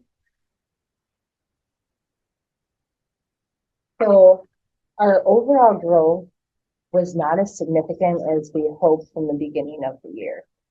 However, at the beginning of the year, when we were making goals within our building, we looked at the state standards where we were setting, this is where they think we should be at the end of the year. So if you flip to the second page, you can see a breakdown from 6th grade. And if you look at where we started at in the fall, we had 19 students falling into that beginning range, 21 in the developing range. And the projected growth was 5 would be in the beginning and 22 in the developing. So if you see where we are in the spring, we have reached those goals. So what this was telling me, when Dr. Dunn, you were saying, like, what went well? Well, something that went well is, I think this shows our teachers that when we focus on these standards and not just teach it, but assess it through common formative assessments, when we find students who need more support in those areas, how we can break those groups down into smaller groups, get them more instruction on that specific skill, reassess, it shows that they're learning it. Now what we need to do is we need more time to break that down to all the standards. So we focused on 3, the fiction and the nonfiction of those. And we found that one of the difficulties was our 7th and 8th grade teachers do not have common planning time as of last year. So we were spending almost all of our PLC time working together, which then limited the vertical alignment that could be done. So this year, Matt was able to work the schedule so that we have 7th and 8th grade teachers with a common planning time. This is a great thing because when we find students who are struggling with a certain standard or skill, we can then meet more regularly, pull a group together, get more instruction on what they need, and have it be more of a fluid process than maybe something came up on a Wednesday where it was one of our wellness days or, one of those things. And now we're running our groups for 2 or 3 weeks when really that group maybe only needed it once, but we never had any time to meet to change the groups up. So hopefully that common planning time will just keep this process more of a fluid thing for those 7th and 8th grade teachers and students. Can I ask you a question about the common planning time and like just in general, how it works? So do y'all have a baseline? I don't think we do, but a set of like instructional materials to start with, and then they plan around some common content, or how does that work? Yes. So they were really trying to get into the standards, really guiding our instruction. The 7th and 8th grade do use EB Academics for their base. But then what they've had to do is what articles or how are students, what are those CFAs and how are students showing that they have mastery of this or they're not there yet? And then what materials, because that doesn't offer those supplemental, Yeah. no. Like, So then they have to look for those materials to do that reteaching piece. And then they're trying to come up with and find how many times should a student show mastery on a skill before we say they have it. So all of those things take a lot of time. So another one of the questions was over the summer, what are we doing? So we have the 6th grade team is working together to continue that process of what does this look like for the standards in their classroom? How are they assessing it through those CFAs? Who will be teaching that, just that more, the reteaching piece? And then what materials are we using to reassess to see if students have it? Our 7th and 8th grade teachers are also going back and forth, trying to plan when they'll also be meeting. We also have a new teacher in that grade level too, so it'll be great to see what he'll bring. So we're excited to see just what this summer will do and how we can keep aligning what we're doing to the standards, because you can see once we're really focusing on it, we can show growth. Now, if we can branch it out to all 9 standards, the fiction and the nonfiction, we should see that overall growth. But again, it's the time is the biggest piece. Yeah. So in terms of the interventionist, correct me if I'm wrong, but will they kind of work with the yellow and the red? So with our interventionists, what they will really be doing is focusing on those foundational reading pieces that students who are at the middle school don't have yet, which then can help our grade level teachers focus on the comprehension, the fluency. If they're getting this for the foundational part and we're focusing then on the comprehension and the fluency, hopefully it's all coming together. Right now, it's a little more disjointed because we didn't have a full-time person to focus on those early learning skills. And so when we're trying to focus on comprehension, that's great, but we're also missing these things that support that comprehension. So if they can't read it, can't comprehend it. So that's one thing that areas that we would like support with. I just wanted to say again that you already supported one of our efforts of getting the reading interventionist here. And I think that will continue to support our students who are following in the red and the yellow. But then also teachers want to meet with our reading interventionist to see, are there things that they could be doing in the classroom to support that overall comprehension and transfer into those standards as well. I guess the follow-up I have to that, and my thought process is a lot of times parents who are taxpayers judge the effects of a hire or a move by the school based on how it affects her student. And sometimes those parents don't have students who will fall into the interventionist, but it seems like having the interventionist that is able to devote their time to maybe the yellow and the red allows our teachers to work with those students in the blue that are on watch to get them into the green. So it actually will, the higher will affect reading as a whole through the 3 grades and not just those students. So it should affect everybody. You're right. And also the person that we have here has such a strong reading background that what they can offer and support for core instruction will bring up everybody's instruction for all students. Thank you. So what was the support you asked for? I feel like you So, said it. so the support that we asked for was hiring a reading interventionist, and you heard us and you There's not supported support that. after that. No, but Oh, I just wanted to okay. say, what support would you like from you all? I just wanted to say that again. Right now, that's the support we needed, and now we can see what that looks like going forward. And I think this data just reinforces that that was a good hire. I mean, that's a strong area of need.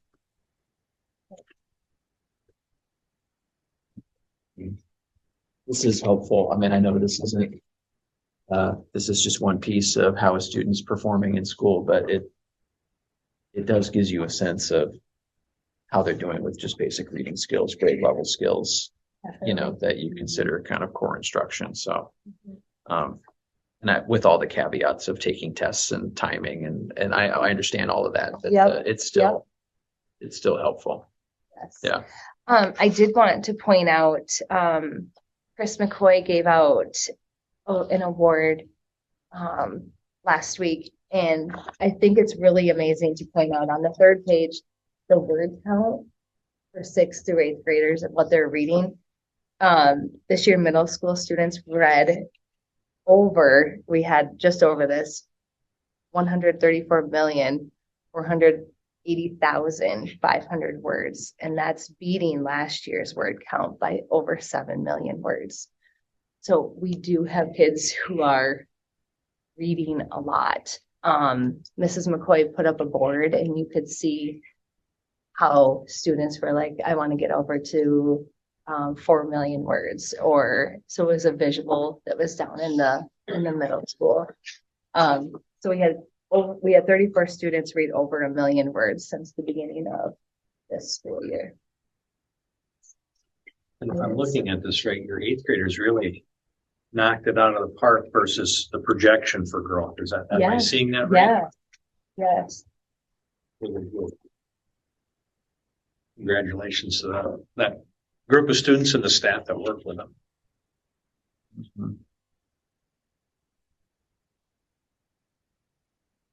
And then if we just take a look at our math data, so next year, something over the summer that our math teachers will be working on, they will be learning a new curriculum and having PD on that curriculum to be ready to go in September. Is that going to be a drastic change, you think? They have done some piloting with the curriculum this year. The way that the elementary's math curriculum, so like a 6th grader this year it would be very seamless. It might be a little bit different than for our 7th and 8th graders who are used to more of a packet. Everything is going to be online.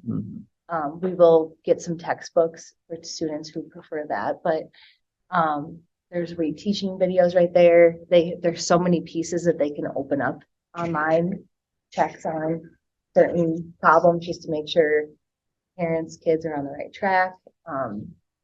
There are endless possibilities for that curriculum. So it will definitely, it'll be a new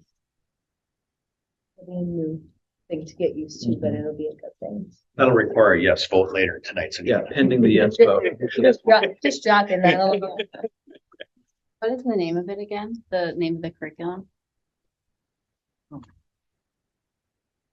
was just thinking about the alignment to the state standards, like there's ed reports and there's potentially some political future opportunity maybe where lots of states across the nation are starting to invest in instructional materials that align to state standards and have built-in like differentiation strategies for teachers and things like that. You know, if it meets the criteria of ed reports. I'm not putting you on spot on purpose. Yeah, we've looked at ed reports. So the current version that we're looking at is the 2025 version. Okay. And so that one has not been vetted, although it's just updated from the 2022. So one of our high school teachers looked through to see where it has a breakdown, and the breakdown is very minimal. It's interesting. It can just be the wording on one question can get you a knock here. And we're like, well, that's actually in the supplemental materials, and there's so many. Cover that. We can cover that. So it's interesting how ed reports gets their scores as well. But we have looked through everything, and we've Matt and I have gone back and forth with the rep multiple times. Yeah. The other piece to that is when our teachers went to the math, and they took their group and they met in Darlington, and everybody around here was using Big Ideas as their core. So it kind of reinforced okay, we have an opportunity to now get the current version of that. That's what we were using before when our scores were very solid. So it's just another opportunity to get back on that track and use a curriculum that's public. Why did we move away from It Big was Idea? during COVID, and they did not have the pieces from Big Ideas that were easily put up online. Okay. And we had 2 brand new teachers come in during that time. It wasn't, I think it was just a whole lot of It was a circumstances. whole lot of circumstances, yeah. So they kind of did their own research, but they went and talked to multiple teachers and found what everybody is using and it also aligns with what the high school is using. Also a good reminder. So 2 teachers will be using these materials. Yeah, just for like the system part of my brain to be Yeah. like. Yeah. 2 okay, don't teachers, overthink 3 that. grade levels, yeah. So, we've got a 8th grade class that's only at 26% reading at level.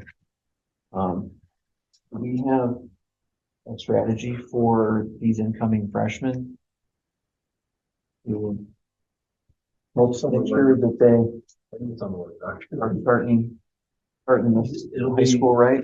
It'll be interesting. So the changes in the schedule next year. First half of the year. 9th grade English students will actually have you, Miss Riley, Mr. Dillion. So there'll be some work they'll have to do, and we'll be prepping for that. That's what the second half. All grade 9th grader will have Mrs. Staver, and that's more the grammar heavy stuff. Because once you get into high school, there is a lot more of that grammar. There'll be a lot of conversations around it. Okay.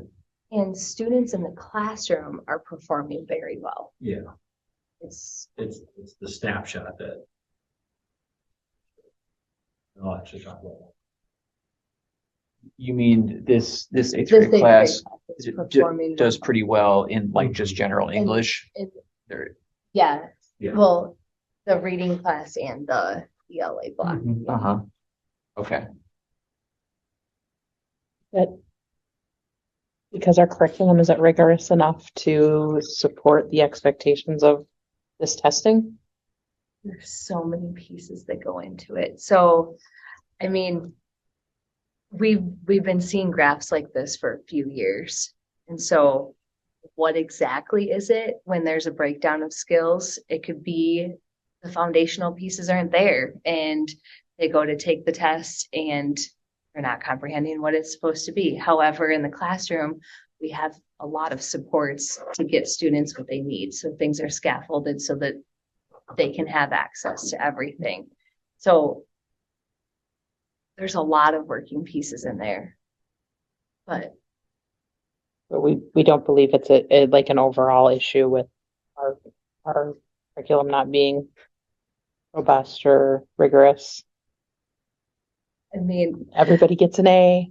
no, Okay. no, it's not like that. No, Okay. no, Very good. no, definitely not like that. Sorry, I was I like, I was trying to sugarcoat it. And this is a snapshot too, so, you get to the end of this, getting near the end of the school year and it's a snapshot and You sometimes kids it's may be checked out. how motivated am I to do well on this exam? I can understand that. when we have tests that are taken in 10 minutes and there's 34 questions, so how can we keep building up that expectation that we need you to take things seriously when that's their last STAR test they're doing? They're not doing it in high school. So lots of conversations around that as well. Is it possible that like, maybe an example would be like, a student can read something in regular English class and be like, okay, I understand this. But then on the test, it says, use logical inference to Vocabulary to is make the huge. explicit analysis of this piece. And they're Yep. like, what is that? Vocabulary is huge. Right. Yep. The other I mean, thing is, just a like, guess. It's like maybe it's just there's a little bit of a disconnect for just basic concepts versus That goes back to what try to explain them to parents, it's one day. I mean, you can be thrown off for one day. I always look at how long do they actually take to take it. But I also think like that snapshot is like they're going in cold with none of the good instructional teaching that goes on in a classroom. So there was no activating prior knowledge. There's no linking back and refreshing from what we did yesterday. It is like a cold here, recall this on demand. It'd be like if I put the geometry problem in front of you and you said, okay, now solve the geometry problem. Where you could probably all do it if we said like geometry problem, you know, when you solve for area, it is, and we give you a little bit of reminders, but there's no hints. It's literally read the, you know, it's standard directions. And so I think we lose all of the things that we put into designing our teaching to help students be successful and recall and link and make connections, and all of those things that we do when we create our lesson designs don't exist when you give them a test on a computer. And there's other pieces to piggyback off of that. Like, we know that some kids are not going to be able to write out their answers. We know that that's not a strength of theirs. So that's why we have students and teachers conferring to get the whole picture. In a test, you click a multiple choice, and so it doesn't get that entire piece also. Yeah, it's never gonna be like the measure of what a human can really do in real life. And it's also, if you're saying this has had, the snapshot has looked similar, do you mean for the last couple of years? Is it for this cohort of children or for the grade specifically? I would have to go back and pull That that, would which I be easily like at some easily point could. when you're planning the summer or whatever, just to go, what is the trend? Is the Yep. trend the group of kids, or is the trend the content? To Joni's point, like if it's access to vocabulary, or like the test vocabulary is more rigorous, in theory, they should be able to translate that vocabulary in that moment.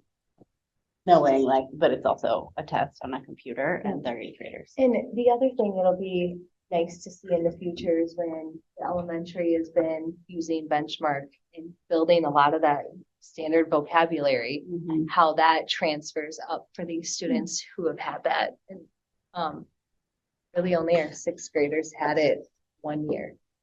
So yeah, we won't see that transfer for a little while.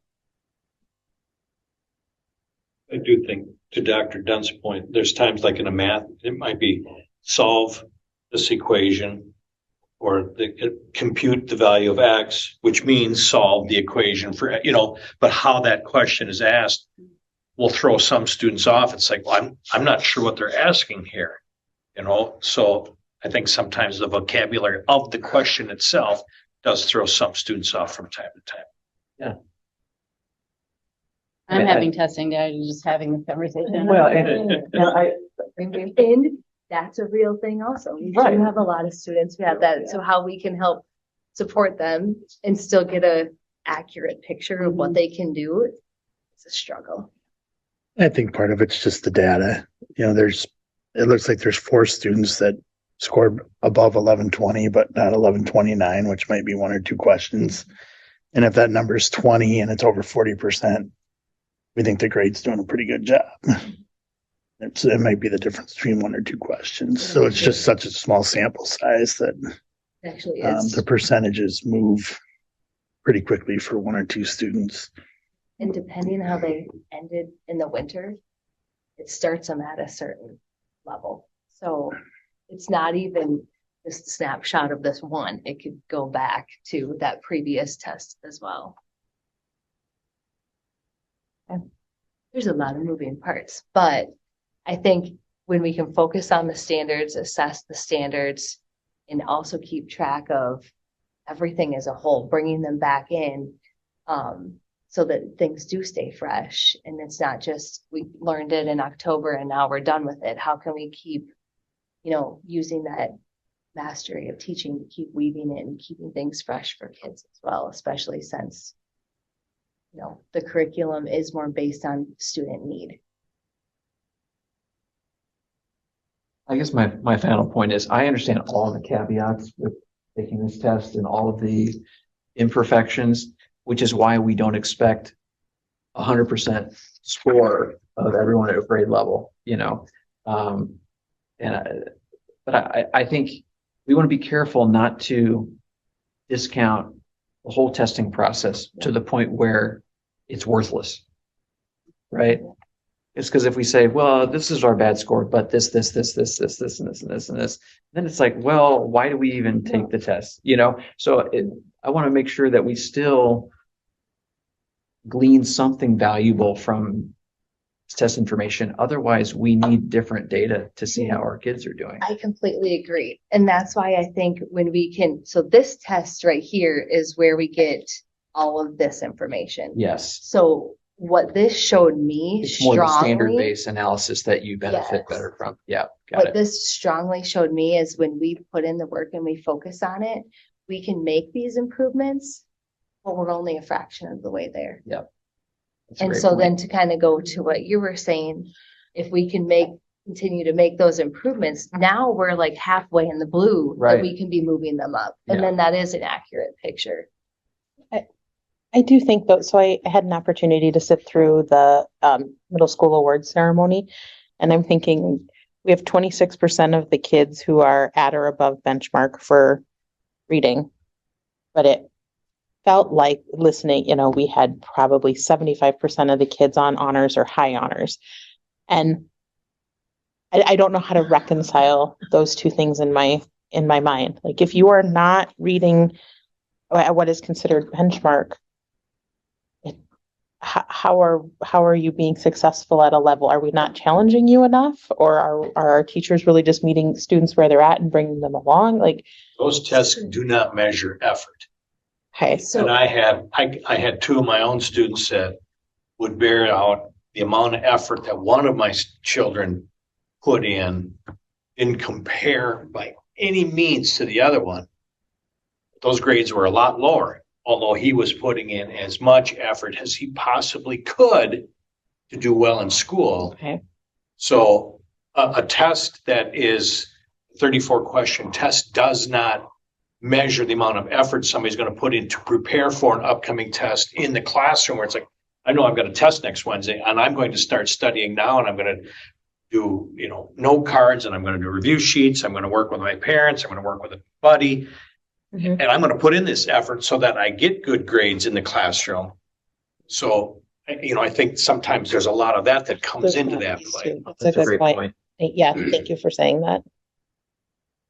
That does kind of help reconcile the difference between Because I think those two things weren't matching. Right. I think our staff looks at that grade that student earns, that moves them to the next grade level and moves them to a diploma, means something to them as well. This is not just something that is given out because, hey, I like you, or your last name is, we need you, we want you to be successful. And yep, you had to work harder to get it, but it's still that same value.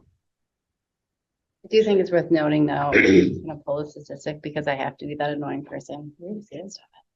That in terms of looking across just the education space in general, that in the 180 classroom hours, so they studied a bunch of classroom, actual, what is happening in that core subject area.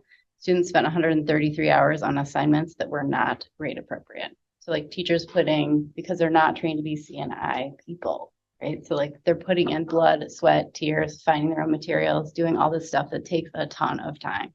It's exhausting. And every kid that shows up in your room has a different need and a different brain and a different, right? So you're constantly as a teacher trying to navigate all the things so that a kid can score something on this test, right?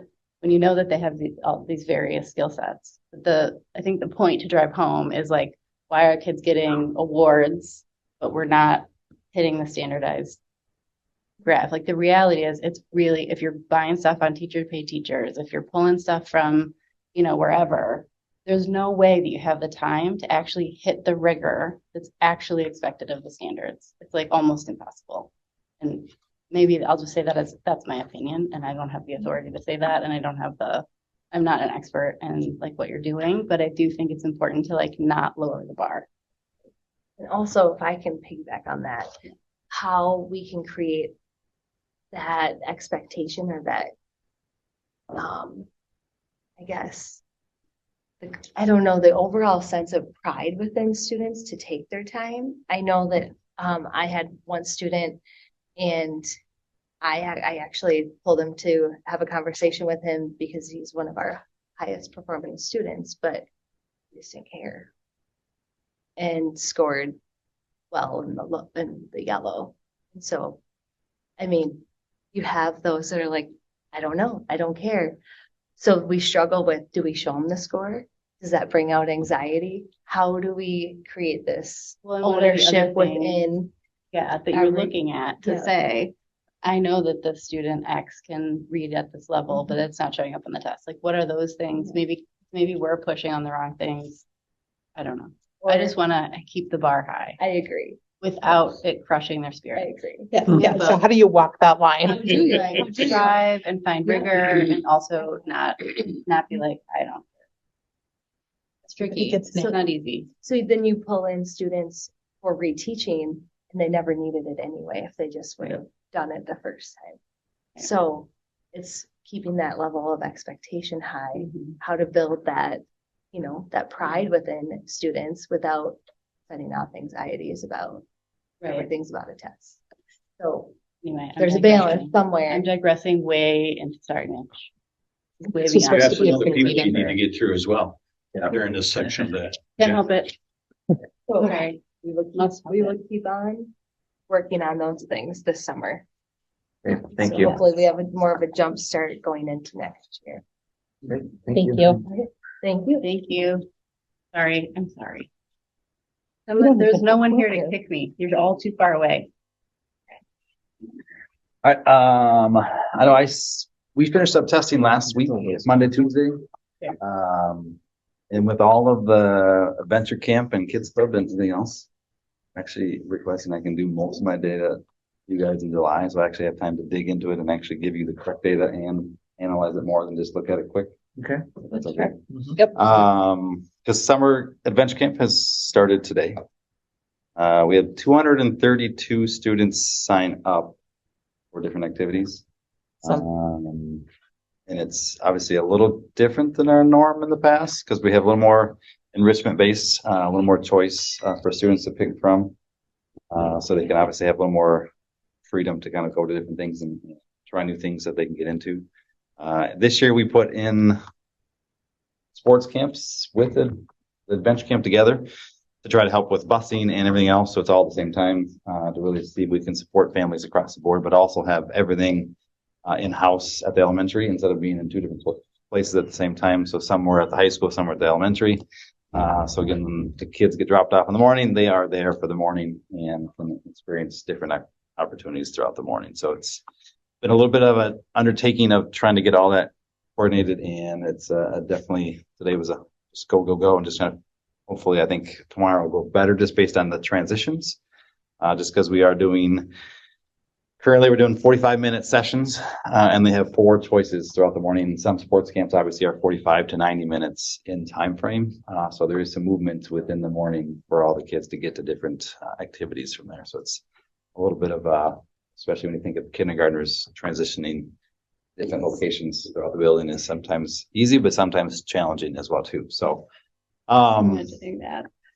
yeah, so it was really good. I think we have, again, like 27 different activities to pick from there, from robotics to basketball to paper mache to arts and crafts, a ton of different things they can pick from. But we do have quite a few different choices that I think really spark the interest of other students that maybe weren't going to do summer camp. They would try it this year. So it's been kind of a unique from there. So as we go forward, obviously there's some tweaks that I'll make for going to next year as well too. So it's kind of easier going into next year than it was this year. Act 20, for those who have been following along, Act 20, we've had a lot of things come at us this year. Requirements that we need to work on from there, like the literacy leadership is required from myself and Rachel Schrader. We did do that as a team, so like Angie Klein, myself, Kimberly Diedenbach, completed that through CISA. So that is done, checked off our list of things. Based on our reading curriculum benchmark, it did make the top 5 from the state. It did not make the top cut. So our job was to do the crosswalk tool which breaks down our reading curriculum, and we looked at areas that we look at supplementing in. So one area was the phonics parts for what we want to make sure we really dig into the classroom. So we added UFly. So all of our staff K3 are trained in UFly program, which will start next year as well. Some are already doing it this year, especially first grade, really heavy in the phonics side. So all that training is done, and we're able to kind of dig that into the schedule already for next year. For going forward next year, some quick changes for us schedule wise. During COVID, we kind of got away from our win times, what students need opportunity. So next year, it's already built into next year's schedule. Teachers already know about it. With that being said, all of our next year training, which is we picked keys to beginning reading through CISA.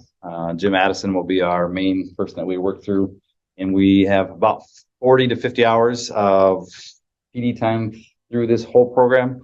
It's 11 modules going across the school year, which is already planned out either on Wednesday afternoons from there, or there are a couple of PD days that will do 6 or 7.5 hour training all day from there. So all of the staff will be trained in keys to beginning reading, which will also start digging into the knowledge to help with win groups and digging into the data of where students are. So again, we kind of have a round zero of everybody has the same knowledge. We can kind of move forward for what we are training for. So those things we're working on, I think even Rachel, kind of what you're talking with Brooke too, about just what we're using through all of the crosswalk and all of our trainings that we've done the last part of the year. I know we're moving forward into kind of a literacy tool, which also breaks down from kindergarten to fifth of all the programs they're using. And it's kind of a working document of, if they're using for benchmark as their main from here. UFlies are for schedule wise is 30 minutes, 10 minutes, whatever it might be, but it's all broken down. So we have a little more understanding across the board of each grade level and who's using what and for how long. That has to happen because the reading benchmark materials didn't meet the state committee's criteria? Correct. Or because it didn't get reviewed? It didn't meet their. There were two different lists. Yeah. The legislature went with a shorter list that had it's either 4 or 5. Yeah. These are the ones that we know hit it. Right. And did you Benchmark get was on pushback? the extended list. Yep. They were, Yep. okay. But it was not the one chosen as an approved. So the one that you can either go back and purchase something off of that short list, or you do the crosswalk and find out where do you need the supplement. So that's what the UFly will do, is a supplement and provide that phonics support. A little bit more work on our side, but again, it's still, we dug through what benchmark as a program is, and also then looked at where do we use benchmark, where do we supplement in, which kind of really is kind of useful across the board of just us knowing more about benchmark and where we are going. In retrospect, did we know this was should have we held off on buying new reading curriculum for 24 months and then waited until there was the approval? I don't think that was, hindsight being 2020, maybe that's the right thing, I but don't think it was even being talked about at the time, and they were one of the top. There was a list of 8, we were on the 8, and they chose a list of 5. So it wasn't like it's So we got, did good. it's Right. not like it's Or we did glaring. well. Oh my God. On the Poor grammar. Yeah, it's not like glaring holes. There's holes that when we went back and analyzed, we were like, oh, it's a little bit weak in this one area. But it's one area, not 5 areas, right? So. Also because there's so many reading experts that run for state legislature. yes. I forgot about that. That's a Yeah. very valid. They took a lot of input from- McGraw-Hill pays more than whoever makes benchmark. Assuming that was sarcasm. Right? Okay. This Did they phonics really? supplement cost us like what percent of like the total benchmark cost? Is that a fair question to UFly? ask? Yeah. UFly probably was per teacher, $350 per teacher, I think it was. So it was 3,000, somewhere in that range. So again, it's a very easy supplement program that's easy to use. And we have CISA 3 has Jim Addison, who trains all of our staff. Mhm. So we have a local rep that we can go right through and ask questions, and they're really good online too, of just sharing information. It's a very reputable company we don't want to work through. Probably in the neighborhood of maybe 10% at best. Yeah. The other component is if you, here's the great state of Wisconsin maneuver. If you purchased one of the top 4 to 5, the possibility of getting reimbursed up to 50% of that cost was kind of the carrot out here in front of that. There's only a pot of money so big, so that 50% is going to come down and get lower and lower, and hiring experts to provide training in those is coming out of that pot of money, and this is coming out of that pot of money, and it's going to be dwindling very rapidly. Except for the leadership thing, they basically said, you're gonna be lucky if you see a couple percentages of reimbursement, and it will be several years. 2026 would probably be the earliest you would see any of that reimbursement coming for a purchase of one of these other 4 curricular areas. So yes, we have a good reading program. Yes, we have found out where we needed to provide a supplement, and we are going down that path. This crosswalk is what we as a district would have to provide to the state. Here's what we've done. We've done the crosswalk. There's a document that has to be filled out. We can provide that, and we are fine as far as the state, having an approved curriculum at this point in time. Like I said, our big things that we need to get done were the leadership, literacy leadership, our crosswalk, and then our keys to beginning reading. So all of those will be done by the end of the 24-25 school year. The one thing that is still up in the air is the screener, which is, again, we use FastBridge this year as our screener. The state will hopefully have an answer for us by July. Yep. Our current. Do you have an answer for it, or? No, FastBridge is on the Oh. short list. Yeah. We're being told it will be to us by the beginning of July, because we have to start using it by January. Our current one is FastBridge, which is, they're down to 4, and that's one of the 4. They want to narrow it down to 1. So if it's FastBridge, we're ready to go. If it's not, There's a 25% chance. if it's not, our challenge is they are requiring that by January 1st of 2025 that you are using that new screener, which again makes it really challenging in the middle of the year to change your screener from there. But that is the challenge. And the budget implications therein. Yeah. If we have to change the screener.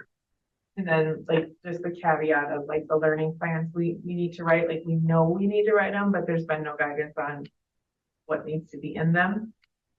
And they all go into effect next year, and there's not been a lot released from DPI on giving us guidance yet. So.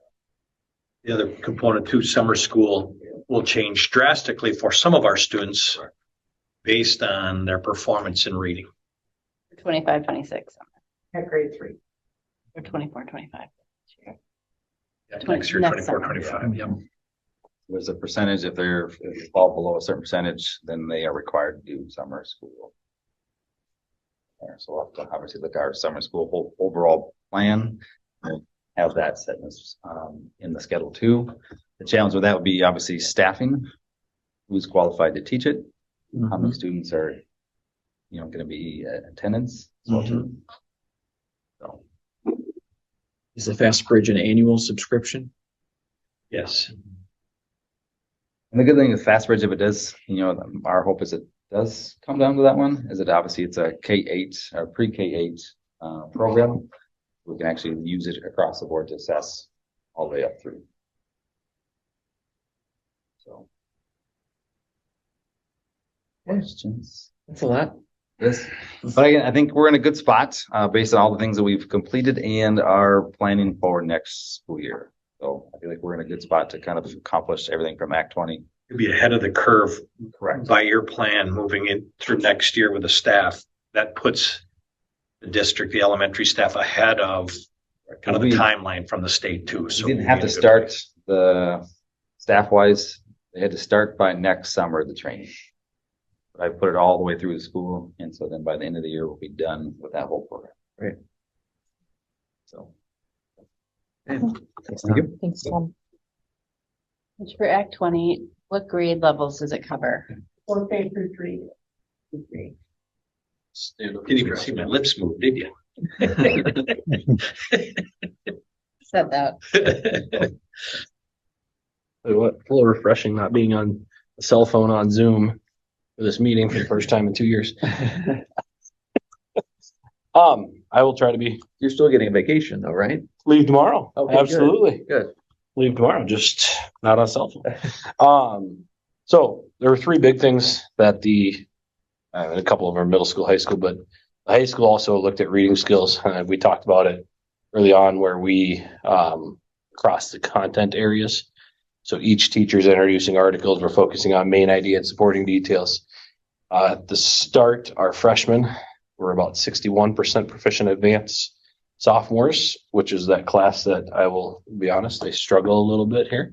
As when we're having a close eye on them, they were at about 44%. The juniors off the pre-ACT the year before were at about 51%. I'm going to start with the juniors because the ACT is the big test that we get to at that point. So introducing the reading, we actually 2 years ago changed over to that structure of an English class, the English language class, which has helped immensely.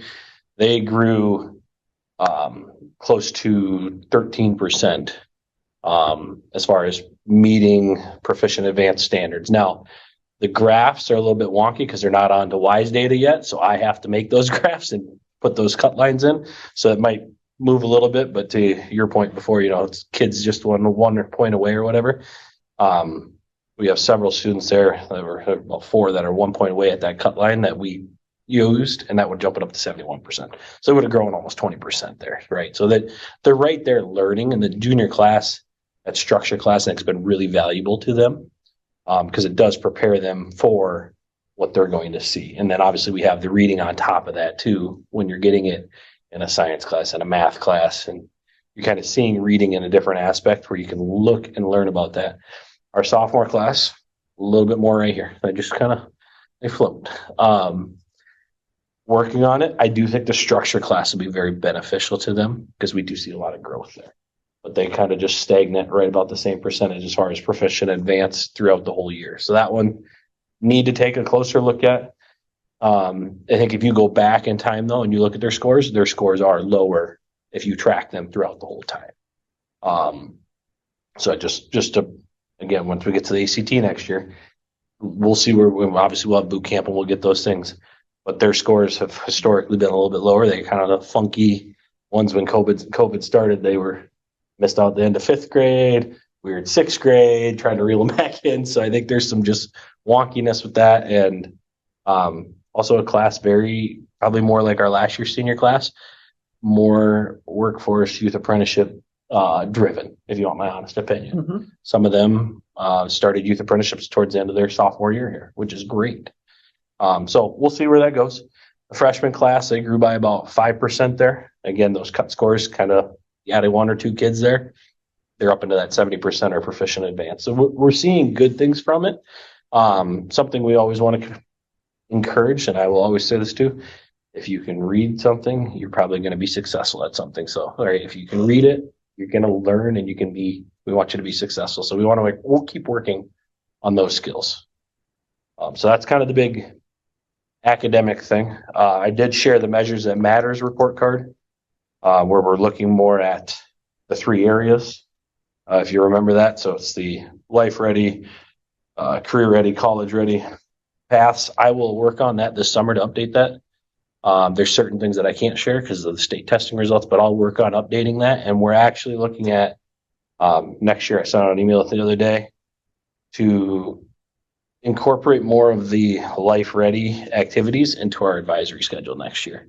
So on Fridays right now, the thought is we'll incorporate more of the SEL, the academic career planning, some life skills, and do some more team building stuff throughout the entire year. That'll all be laid out for the whole year. That's what this group this summer will do. They'll come in, we'll actually lay out those activities. Some of them will be joint advisory activities. Some of them might be by yourself as a teacher. Some of them might be whole school ones. It just kind of depends on how that, and that'll actually help us with our setting up our career fair and kind of gathering that data ahead of time. So kind of looking forward to what that looks like. That really came from that Measures That Matters stuff that we did over at CISA, where it's like, we need to kind of incorporate some more of this stuff. Are you incorporating that with your portrait of a pointer? That's the measures that project? matters. Yeah. Okay. Yeah, measures that matter. I think we're gonna call it measures that matter. Instead Not of portrait of portrait. pointer? Yep, Okay. yep. It's kind of both, but eventually the hope is we'll be able to almost get like a snapshot for each kid. Yes. Right? And that's the tricky part. But eventually that's the hope, is they'll be able to get their snapshot, because that's really the portrait part. The measures is the entire school altogether. So when you looked at it's Beloit, right? Yeah, the redefining ready. Yeah, the redefining ready. So that's the same Scores. thing. Yeah, sure. Beloit was actually presented at our last meeting over at CISA. Well, and I know your portrait of a pointer was a lot more like some intangibles. Yeah. And kind of life Yep. skills, relational skills. Yep. So there, But I see it all kind of melding it together. all kind of comes together. Yeah. Okay, so And it's still a kind of work in just a progress. still, yep. And we'll work on a lot of that this summer, but it's to really blend all three, because a kid might be life ready, but they might not necessarily be college ready. And that's okay, because they might be career ready. Mhm. Right. So it's just kind of merging all that together. And I will hopefully have that mostly updated for you. July, so I can Okay. share that back out and what that Great. kind of looks like.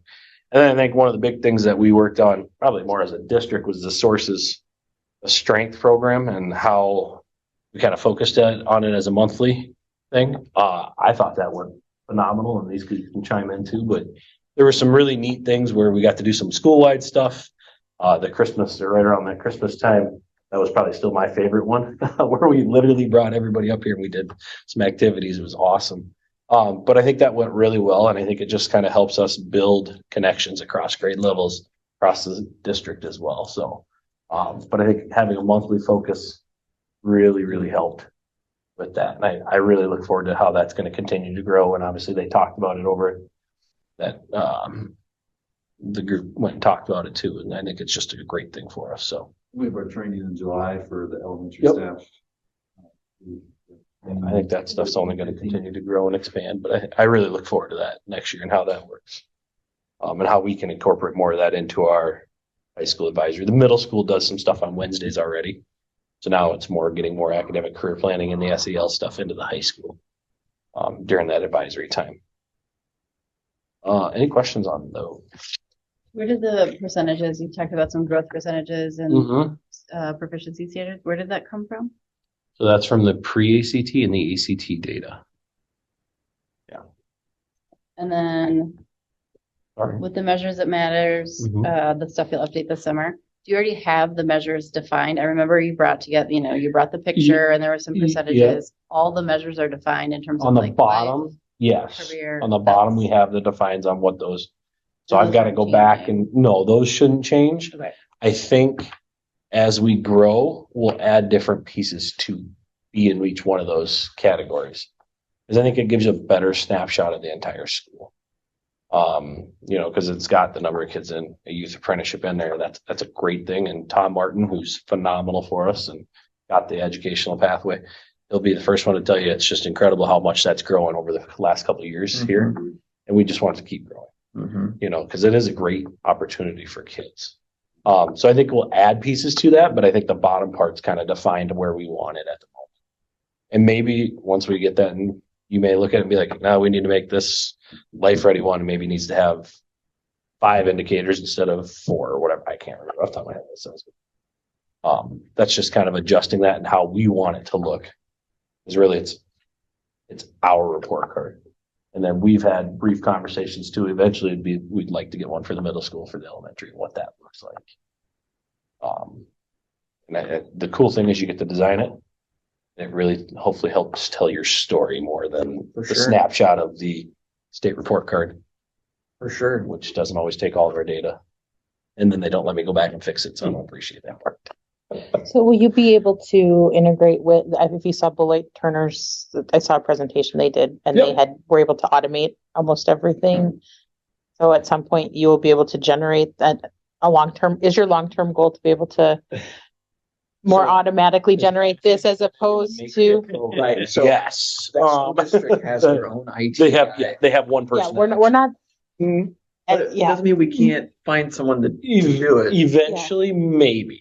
Okay, but like if you're calculating, right now it's a spreadsheet. calculate all of these. It's a spreadsheet, so it's not horrible. It's Okay. more of it's a tally system. Okay, So like if a kid's a youth apprenticeship, they get a 1. If they have Like a that kind of a tally, like literally Go like across the mark one over spreadsheet. here. across the spreadsheet, yeah. Oh, okay. Yeah, so it's got all the measures up on top, Painful this and then they is. get a 1. it's a count. If they Smart count, they get a function. 1, and then if they hit a certain number, Not as they long. get to count for that. Got it.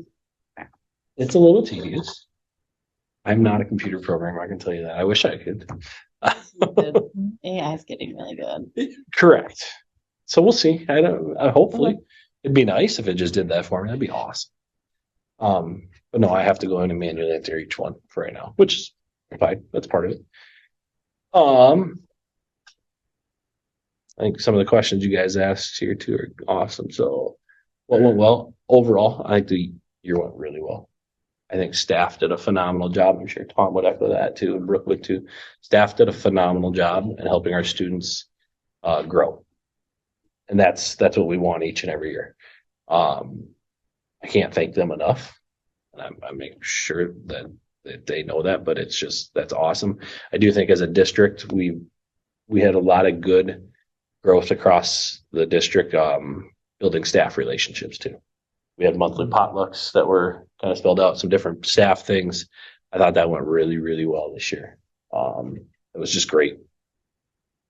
Other questions you got? Let's see. You want me to answer all of these?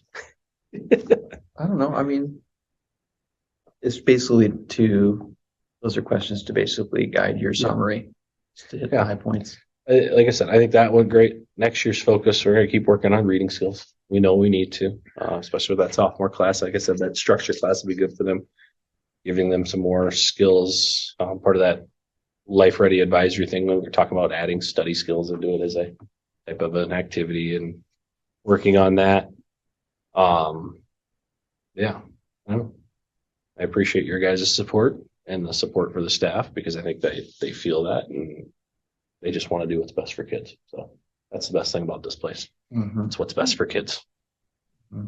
That's the number one answer. It's like what's best, and what's best for kids. Mm-hmm. That's what matters. So yeah, this summer will be a lot of data. Trying to get that updated and other things, next year's courses and finalizing all that schedule stuff. But Brooke said one of the big pushes this year is to make sure they have a common planning time, and then trying to get kids what they want to be able to take. And I like the schedule as it is right now. It seems to be working pretty well. So, yeah. Okay. I feel like at the high school level, I feel like opportunities are continuing to expand for They these are. kids. And I think you deserve a lot of credit for that, because I think you're coordinating that, facilitating that. And, Miss Brunson is clearly like able to tailor those opportunities to She each is. kid. To She be like, is. hey, Yep. this is what you need. You need to do this. Yeah. And I think Right. that's really what kids need I think, and what parents need, yes. And I think the like big part what's of out that too- there and what's the best thing for my kid, Mhm. and how do we schedule it Yeah. and organize it. I think you guys have done a really good job of that Well, I this year. appreciate that. And I think a big part of it is when we look at opportunities, we're just like, well, let's try it. Nobody's really afraid to try something here, which is Mhm. great. Because if you're like, no, we can't do that, well, then you're not going to do it. If you are like, let's try it. The Earthwise Club, and I didn't have a lot with that other than they just like, well, we need your support. I'm like, you got my support. But they've exploded and they've really created a really cool group. And it's just a Dungeons and Dragons club. And it's awesome. It's just more of a, hey, we want to try this. Okay, let's try it. If it doesn't work, we'll try something else. But yeah, Miss Brunson does a phenomenal job of kind of steering kids to those areas and whatnot. And yeah, so I also want to say I've noticed that there's been, and I think this is an intentional effort to kind of change how things are laid out in the school in terms of what we celebrate and who we celebrate and where they're celebrated. And I mean, I've just noticed that things are put in the more appropriate places. And I think there's been attempts to celebrate lots of different, kids from lots of different backgrounds and different activities. And so I appreciate that seems to be happening. And so When you Kudos guys, on that. I'm gonna shoot for September 1st. There'll be another board. So there's the scholarship, screen, kind of displays the scholarships. Across from that, there will be I'm gonna call it a co-curricular board. It'll be a touch screen like the Hall of Fames on the sides of the gym. Mm-hmm. It's like, who was it? Eli knew part of that. There were a couple kids working on the choir or the performance ones. So each group, you'll be able to pull up pictures from the previous, like last year's musical. You'll be able to click and go to last year's musical and see pictures from it. So we're working on that. They take a lot of time. And then when kids make them, you also have to go through them a lot. So, but there'll be a co-curricular and a display thing there that'll be touchscreen like the Hall of Fame ones in the near future here. So, but to add in FFA, Skills USA, the track team, all that stuff, and that'll be right in the front hallway there where it should be. So, a neat project, but there's a lot of work to do on that yet. So, yeah. Well, I've noticed even the small changes so far and appreciate the effort. Thank you. Yeah. Thank you. So, all right. Thank you. Great. Thank you. Man, that was so much better not on Zoom. Not on my phone. One parking lot question I'm still wondering for you all is like, does it make more sense to do these in July in general, or is this like an anomaly year? What do you mean anomaly? I don't know, like a really extra busy year, or, like you're going to work on yours and bring some stuff in July, you'll bring some data in July, Well- rather than feel like we're crushing the end of the year and making you come matter. I think Adventure Camp. Actually, my this year is vacation's hard in to July. I manage. got too many kids in sports now. Got it. Okay, just still wondering. I think his measures that matter is like, it's been a year-long project. Ongoing. So it's Yeah. been Working on that. It's just a matter of updating it. I like where I'm at with it now. In the middle of last year, I mean, I had to create all of that and had to go and find data and this and that. Now it's more just updating it. So it's actually a lot better that way. That's a fair question. Yeah. It just feels like. Mitch and I it's kind of not- talked about it and Okay. we kind of based on our annual work plan that we Yeah. kind of ratified, but we can always change that too. So, Yeah, I was just thinking about the work plan now because it's like, this is the moment when I'm thinking about it. Right. I won't be thinking about it until next June again. And I'm Right. like, well, we already asked him to do it. If it's a year where the school year ends closer to Memorial Day, then it's a little bit easier to get some of that other data for this particular meeting. If the school year pushes out into June a little bit later, like Tom said, they just finished testing last week. So it's like that it's tough to kind of pull that academic data for that June. Makes It all sense of kind of it. depends on the end of the year time wise. It is hard to think that it's the 10th of June and kids were still in school last week. Right. Like, I feel like we've been in school out in summer break for a month and already. honestly, I don't mind, sharing bits in June and some Yeah, I don't July. either. I do like the fact that the year's really fresh right now. Yep. And I think the principals just right now have like just kind of this end of year gestalt that they can kind of share, so I thought this was good, but, We're just thinking great about point. the social emotional learning part of how much are we all being crushed in the day? Right. Is this the right time of year or not? I think that's very That's not what fair they say. and up for discussion. Okay, we'll go to budget comparison update.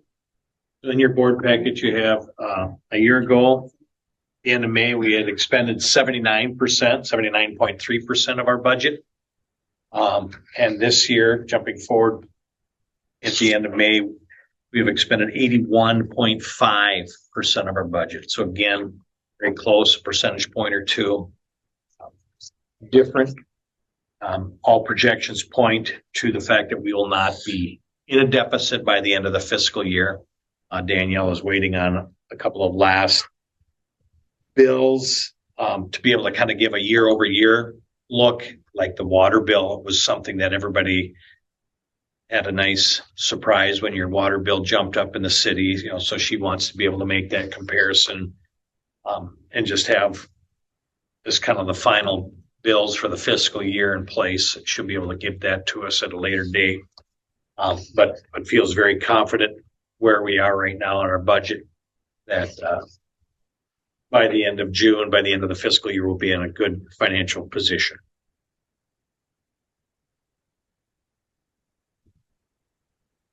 So kind of right on budget or minimal surplus. Is that what you're Yes, looking probably in that either right on or with a minimal surplus.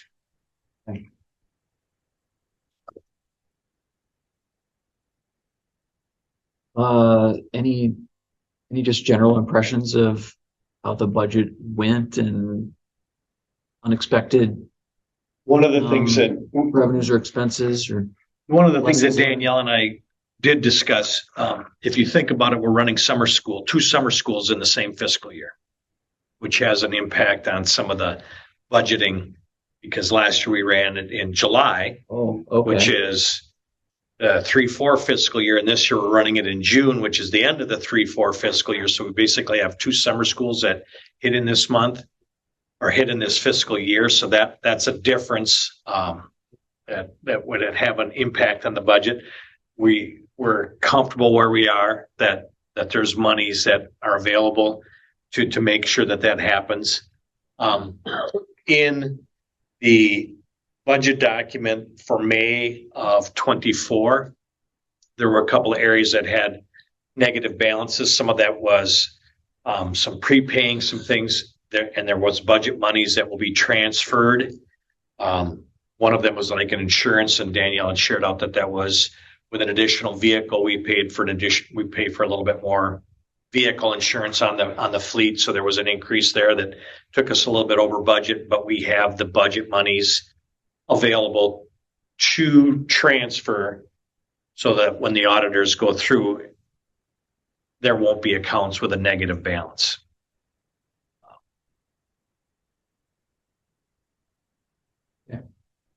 So those are a couple of things, but yeah, Danielle is on top of it, and we have conversations pretty much daily right now, this time of year, just looking at the end of the fiscal year and where are we, and that we're in good shape. So is her intent to share out a final report to the board via email or at finance committee or at July meeting or? I would say, probably the final would come after the audit, in case there's something that they would come in and say, this shouldn't have been classified here, it should be classified there, which might require us to maybe have one more round of budget amendments. I'm not thinking there will be, but yeah, she would be able to probably give one probably at the July meeting. Okay. On that note, we have tentatively, due to the 4th of July and the timing of the audit and the end of the fiscal year, the finance meeting will be after the audit towards the end of July. So we'll have a good feel for any Fund 46 transfer, some time to wrap up the fiscal year budget. So we'll have a pretty good idea shortly after the July meeting, a more concrete after the audit, and we'll meet towards the end of July so that we can discuss any transfer and any other things for the August meeting. Is there a deadline for voting on transfers? The transfer has to take place by, I believe it's July 26th this Okay. year. So the check has to be to the bank by that date. Okay. Yep. Any more questions?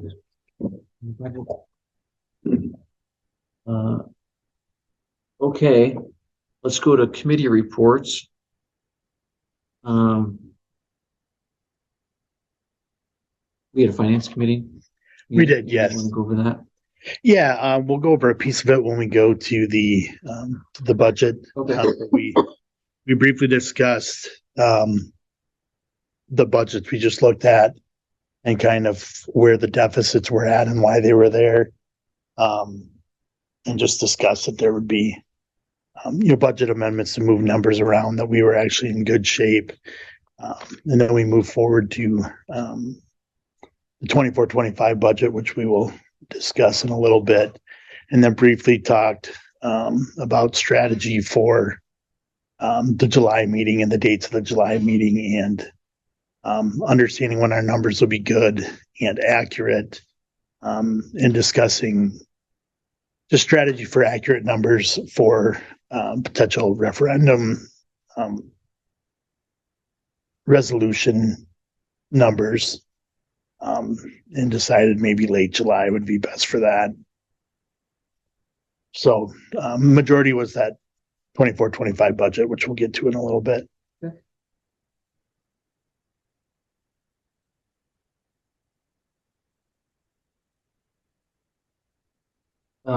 Mitch, do you want to present the minutes of the Personnel Committee on behalf of Chair Skelding? Sure. There was only really one agenda item, and it was kind of a holdover. We had a Personnel Committee meeting the same night that we had the building rep meeting. So we ran up along to the deadline and couldn't cover the last one, but it basically was around kind of a new position using the therapy dog for the entire elementary building versus just a classroom, and kind of the progress that was being made towards trying to raise funds to try to create the financial support to make it budget neutral for the district. One of the biggest issues that came up is that in order to move into this type of a position, there needs to be some kind of a certification or licensure, and the individual staff person that has the interest in this position doesn't have anything that qualifies that. And when conversations were had around, well, are you looking at a pathway to a certification? Are you looking at some kind of programming that would allow you to move into that direction? The answer to that was no. So it's just, it's not anything that came as a recommendation from the administration. The recommendation was supported by the Personnel Committee meeting on a 2-0 vote. That, while the use of the therapy dog is supported in both buildings, that level of position kind of in that guidance, social work, psychologist, that requires a level of certification that is not possessed. So the recommendation was to not move forward at this point in time with anything. So that was the conversation. Rachel, Yeah, I don't know if there's anything I missed. No, I think just you said it. I'm just going to repeat it. That I think there's a lot of support for innovation and things like that in the district, and that as a board, as a personnel committee, at least we were fully supportive of the way it's situated and how that got approved and why it's there. And it's a good service to have right now, but there's no pathway for certification anywhere in the near future. And so we can't, no pathway. Has that been clearly communicated with the individual who was interested in the creation of that position? It will be after tonight's meeting. Okay. I knew that the recommendation coming out to the full board, I knew there'd be an opportunity for questions to be asked, but without any change, then that will be shared out. Thank you. Next is nominations for the WASB Business Honor Roll.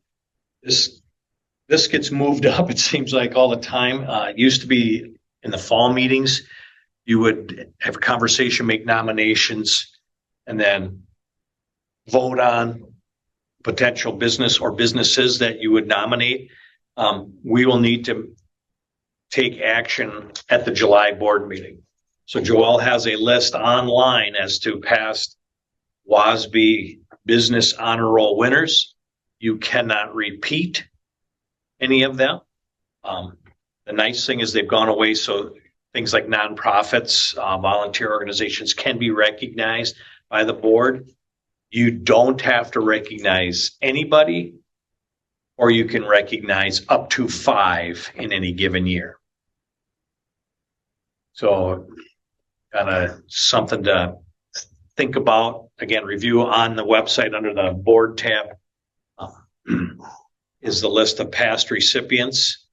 So we will need to take action at the July board meeting to select any businesses that you wish to nominate. Mr. Austin, could you, or Eric potentially, review the list and review the local businesses that are working well with the apprenticeship program? And see if there's any businesses that are really strong partners there that Good point. would help us recognize them, but also the apprenticeship program and make more awareness for both. Last year, that was our source for our nominations for both ones who have been strong partners. That feels like a good source point. I have Midway Lanes and Dodge Point Country Club on the parking lot. So those must have been potential nominees from last year that we are still lingering, so. So you need to come back with some ideas, thoughts at the July board meeting.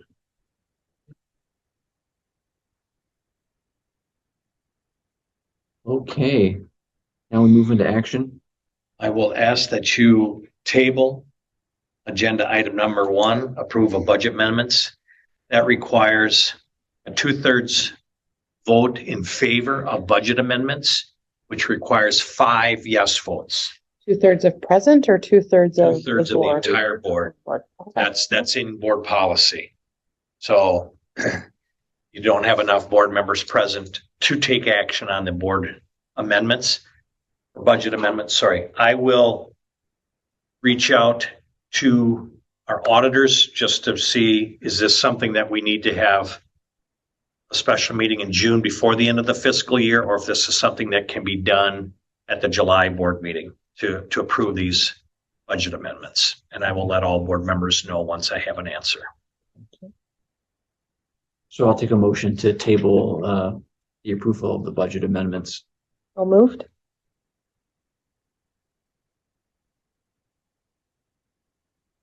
Just to clarify, this will be at the latest, the July regular meeting. Right, Mitch? Correct. Yeah. Joni, Rachel. The board meeting. 24th. of June. Yeah, We could so potentially, we might have a quorum at the summer retreat on the 24th, Mitch. we could do a very Put that brief on your radar. special meeting and then adjourn the special meeting and retreat. Correct. Yes. Yes. Bush, Yes. John. Yes. Okay, next is approving out-of-state trips for next year's softball team. Correct. Coach Schultz shared some information with Mr. Austin. They have been fundraising to basically cover the cost of this trip. Mr. Austin, would you care to share out? So the plan is right now, they will travel down to Gulf Shores, Alabama and play in a tournament down there. They would leave March 22nd, get back on the 27th or 28th. Students or players actually ride down with their families. Typically it's a big family trip when schools do this. So most of the cost is covered by their fundraising. And then I think there's a little bit to the family because they are getting like they'll split a house with another family and then they'll stay there for the week as a family. So those are the dates. They were looking at a couple different places. It kind of came down to tournament fee and cost and stuff, but there's a lot of local schools that'll do this. I think they can go once every other year, I think is what the rule is for WIA. So I think it's once every 2 years. They can, any school sport could go and do this. I think Barneville went last year down to Tennessee. Beaver Dam girls basketball teams the last couple of years over the process went down to Florida and played some tournaments and just things like that. So This good opportunity for kids to. aligns with the school district spring break as well. Yeah. No, it's during spring break. So no school will be missed. The 22nd is the Saturday, which would technically start our spring break. And we don't come back to school till the 31st. So yes, there would be no school missed. Correct. I have no problem with this, but I mean, is it required that we approve this at a board level? Is there a policy or something that? Typically as an out-of-state trip of this nature, if it's just, they're going to Dubuque and they're gonna play in a weekend tournament in Dubuque, that's something different versus you are, giving approval to them to travel for several days. Yeah. Requires. Yeah, I think that's what it does say. So how is this different? Like, I mean, are they still functioning as a Mineral Point team as opposed to like just a club team made up They are of the Mineral Point Points. students? Nope, they'll function as a Mineral Point. They will be in season for 3 weeks at that point. Okay, and are they, do we have any insurance liability and do we incur any costs? If we have a school employee traveling, like the coach?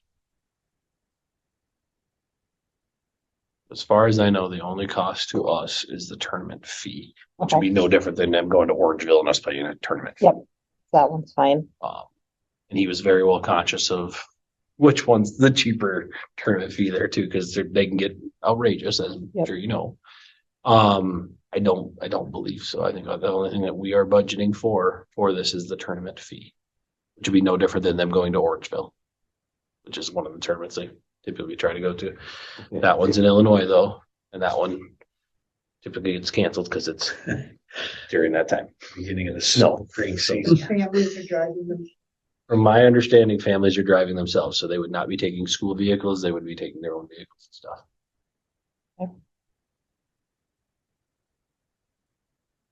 Did we answer the liability? Like who's supervising? I don't know how that works. Is this just follow the normal, however people transport their bodies with children in them? We're doing the same thing for this. It's just farther.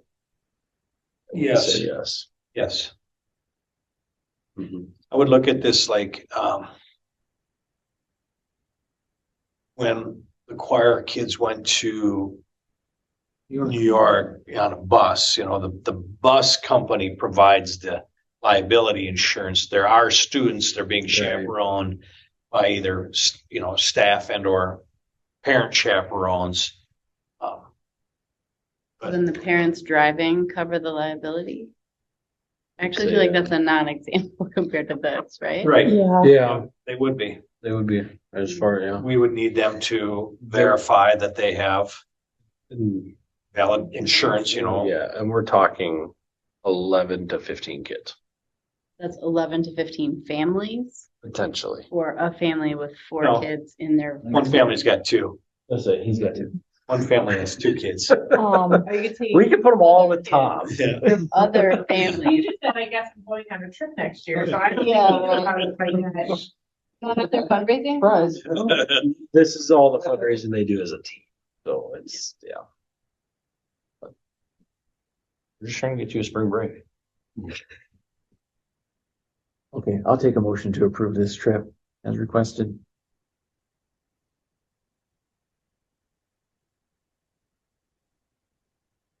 I'll make the motion. Thank you. I'll second it, I would like, but I do have discussion. I would like somebody to clarify the Liability part. liability part. I believe it's the same as if you sign your student out from a, From a game. which Sure. some teams don't do anymore, but if you are playing a basketball and you sign your student out to drive them home, You are taking on. the if you get in liability. an accident, it's your fault. They're with Sure. you signed them out. So we may need to have a waiver signed Okay. that they are riding with their parents. We may need to just check on that, but as far as I'm going on the trip, as long as the liability is covered, I'm all for it. Thank you for that. That's a great Thank way to you. clarify it. Did you have some discussion points? No. Okay, No. Hurry up. Open your computer, have it. Ray bursting at the seams. Yes, Yes. Yes. yes. Thank you. nobody wants to stop you from talking, just, Oh, yeah, I'll do. no. I want to stop me from. I'll reach out, and get that answer. Thank you. Okay, preliminary budget. Typically, this is the time of year we ask that you approve the preliminary budget. Basically, what this is doing is giving the school permission to start ordering supplies that are needed for the beginning of the next school year. We are looking at a deficit The biggest issue we have is around revenue. We're looking at anywhere between a $450,000 deficit up to $600,000. One of the areas we know we're going to be getting additional revenue is in transfer of services. We're just not sure how much money will come in that revenue. And that's something that once it's added into your budget, it stays in your budget, whether the student stays with you or leaves, that transfer of service money comes in. So it would be additional revenues for next year. We have had a great change in how we were doing our bills payable and credit card statements. Your weekly approvals have allowed us to maintain the point where we're at the end of the fiscal year and we have not had to borrow money at any time this year. And because we've had a better financial position, we have made more money in interest income. The budget, I think, maybe had $4,000 in interest income, and we were more than 10 times that amount. That part of it comes from working with Matt Staver down at the Farmer Savings Bank, and Danielle and I met with Matt to try to move all of our accounts into some of the best interest earning accounts. Things were consolidated. So, you know, we're bringing in a tune of closer to $50,000 in interest income. So those are other areas that, you know, we look at is where are we bringing in additional revenue that will help reduce that budget deficit. You know, right now we talked at the finance committee meeting is probably going to be in a range of that dollar amount. And the other thing I would point out is that at the end of last fiscal year, we left $400,000 in fund balance. Part of that helped generate some of that interest income. Some of that will be used to offset the budget deficit as we're looking at it for the upcoming school year. I don't know, Joni, Andy, anything else to add coming out of that finance committee meeting?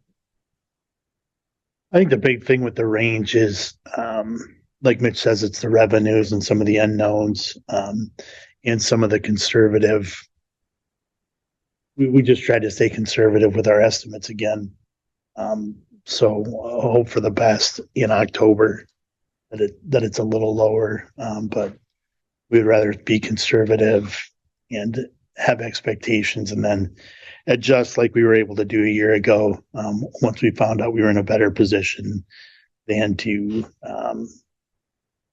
be very optimistic with our estimates, and find ourselves in a pickle towards the end of the year.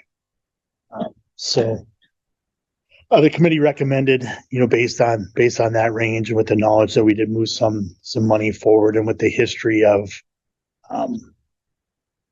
the conservative approach usually putting us in a pretty good position, that you know, generally we have urged a balanced budget, but the last couple of years we've been prepared to swallow a bit of a deficit with fund balance and have actually pushed that down the road a couple of years, and now it's here and we were all prepared for it. So we did recommend 2-0, 3-0. 3-0. So the worst case scenario at the 650, 600. I'm sorry, 600 does reduce fund balance significantly, but still leaves us in compliance with our 15% fund balance board rule. So it definitely brings us closer to the referendum question that we know is on, you know, is something we're going to be discussing as we head towards fall. But it is a reflection of reality. I think it brought us in at like 17.5. Our fund balance percentage would be about 17.5 if we had to use all 600. The other thing that Danielle pointed out, our student count is on a 3-year average. And this upcoming school year, the 4-5 school year, the year that drops off was a rather large number for us as our student enrollment.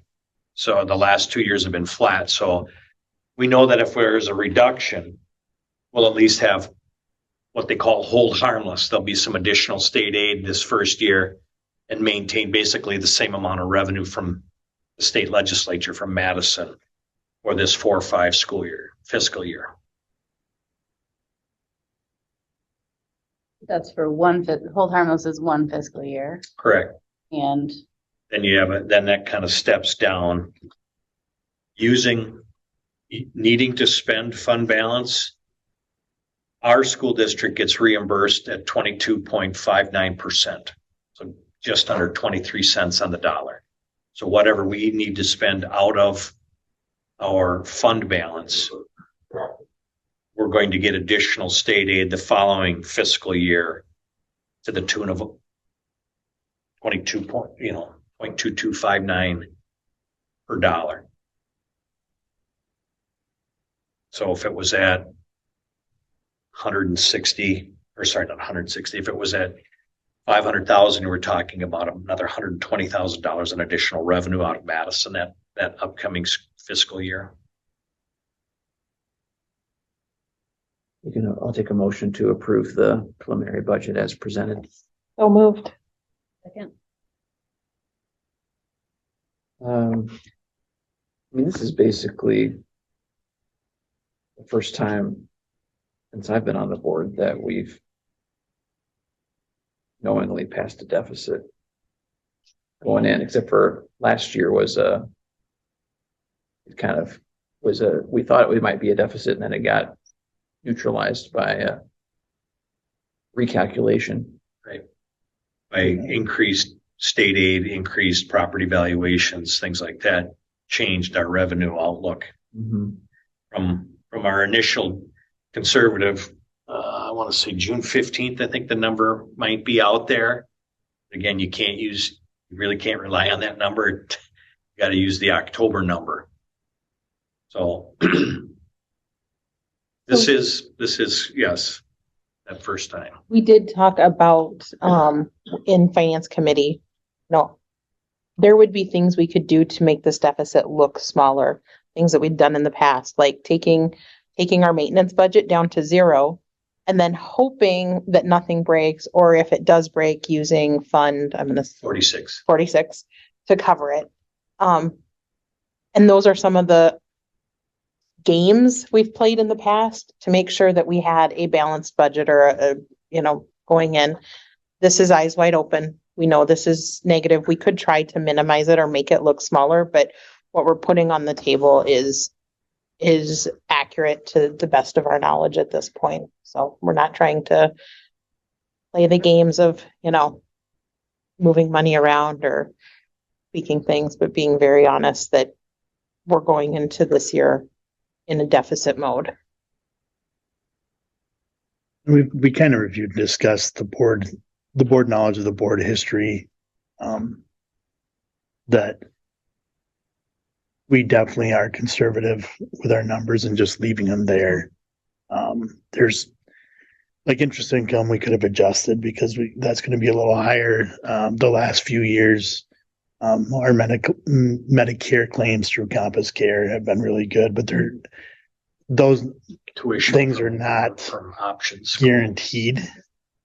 So we didn't feel we should paint a better picture for funds that weren't guaranteed when what we've realized the last few years is what we're really doing here is setting the preliminary numbers to allow us to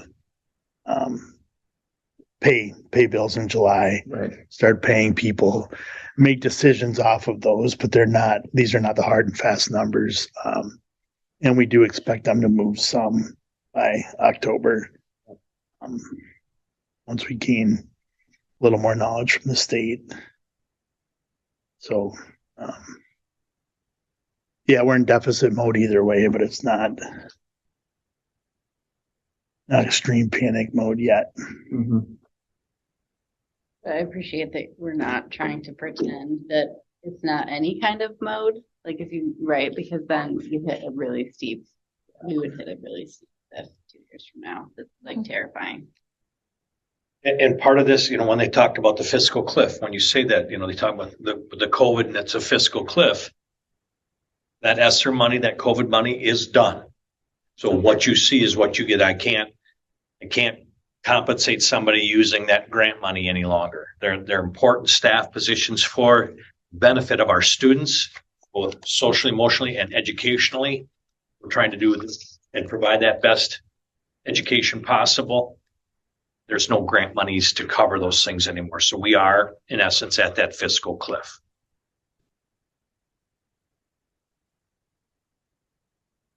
Any other comments, questions? Angie? Eisner. Yes. Bergstrom, Yes. Bush, Yes. Dunn. Yes. Thank you. Okay, next is a second reading and approval of these revised, or some of them are new policies, aren't they? Yes, either they needed to be updated or they were not in your current board policy book. You had these 6 policies on last month's agenda as a first reading. I don't believe there was any conversation or discussion looking for any kind of changes. So approving at this time would put them in your board book. We would get them updated and entered into the board policy book. And just to summarize, we had WASB look at our policy handbook, and these areas are what they listed as highest priority. Not only based on issue, but also based on the fact that we didn't have a policy at all for some of these. Either it was really outdated and Right. needed to be updated, yes, or we were missing a policy. And these come with WASB recommendations. And they have a series of attorneys that put these together based on state statute and other, Right. legal interpretations. So They've been vetted in policy committee with administration review, and they've gone through a first reading. correct. I'll take a motion to approve these all together, or we can vote on them individually. I'll move that we approve them all together. I will second. That's Joni.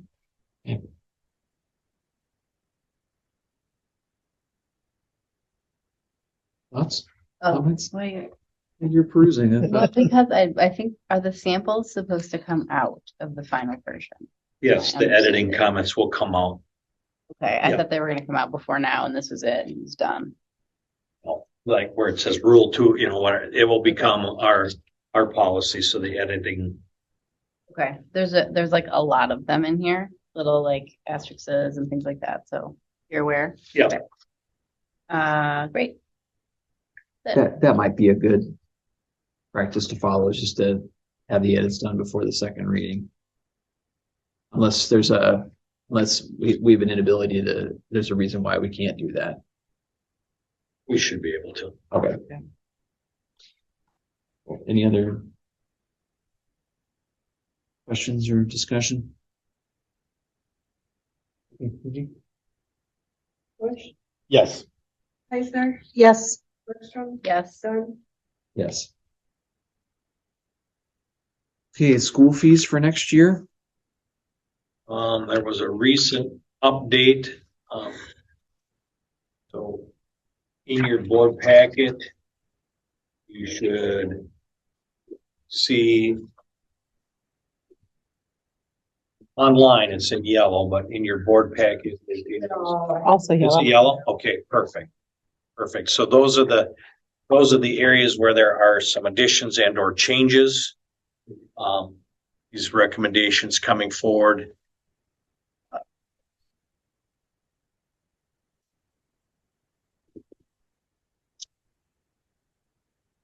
A lot of this is our fees that are already collected. It's just a matter of this can be doing it this way, can put it into fee management, make it easier for parents and office staff to kind of track instead of, hey, mom, I need $5 today because we're doing this in class. It will be part of fee management. So therefore it'll be taken care of prior to the need showing up at class time. So I tried I read this and I didn't understand it. So like the grade K5, the $45, that this year will include the activity pass. Yes. That is the same amount as it was last year and we're absorbing that activity pass? They were separated out. It was 20 and Okay, so I get the reason why it was separated or why it was brought back in for tracking purposes, but is it fair to parents, to families who students won't attend any of the types of activities that would have required an activities pass? They were all charged it, from my understanding. Everybody was charged their student fee, and then I was not charged an activity fee. Initially, she did on accident, but it was actually the band fee I was paying. I made her take it off, remove it. But I'm very much the minority, I'm sure. No, Jane did have some elementary parents call and ask. And then she removed it for them. I think it was automatically added, and then if they called, it was removed. I had the same question, Joni. Feels uncomfortable. Yeah. I don't want to make more work for our office personnel, but I also think, especially if you only have elementary school students, that there probably is a subset who doesn't attend a lot of activities that would require an athletic pass. I think for like my comment to it was the majority of families, it is going to be what they pay, but for those that don't use the activity pass, that's more than a 200% increase in fees. But always used to be included in middle school and high school. Always just one. And a couple of years ago, we went to charging separate. Mhm. And asked that we charge that fee at the elementary as well. Where's the ask fee coming from? At the time, it was the athletic director that recommended that that fee be imposed. It's for ease of like administration of it? No, because of I believe it was activities here, the sports events here that they're going to be here, they should. Yeah, I mean, I think that from thinking about the way children behave at the football games, and that they probably take more supervision than the high school kids who are sitting in the stands cheering on their schoolmates, as opposed to the elementary kids hanging out in the cafeteria. It's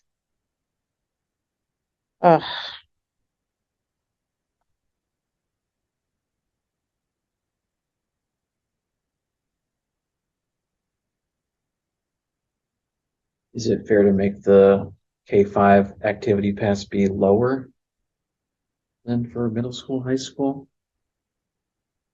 The reasons stated?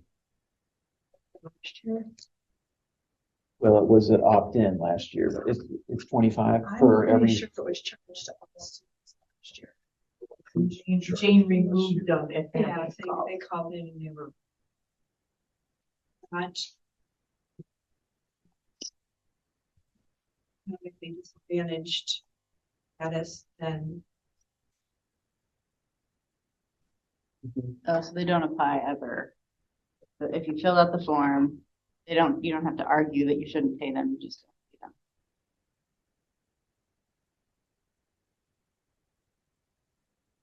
Where's the 200% come from?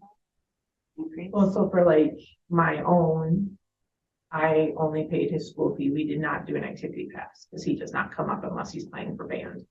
So Janet removed it for us. Now, if it all comes combined as one, it's. but again, middle school and high school always were. No.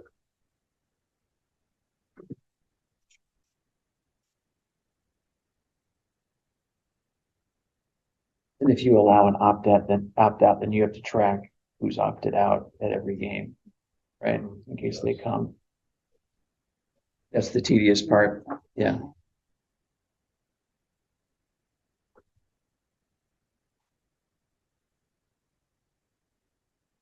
And I Okay. think again, if we get those phone calls where they question this area, how was it?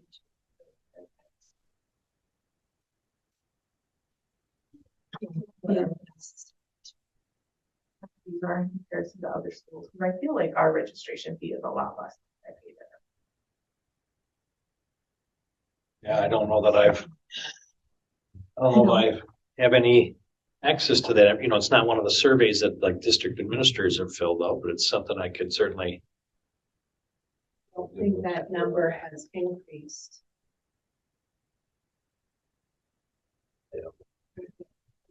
Just pay it out.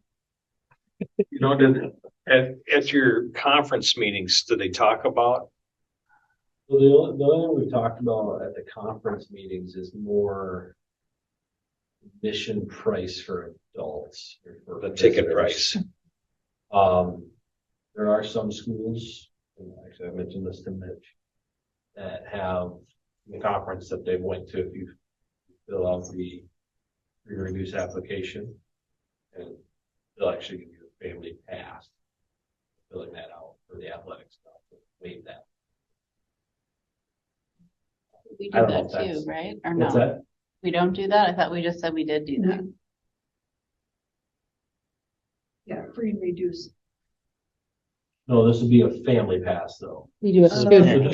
The entire family. Got it. I see. That's to get them to fill out the paperwork.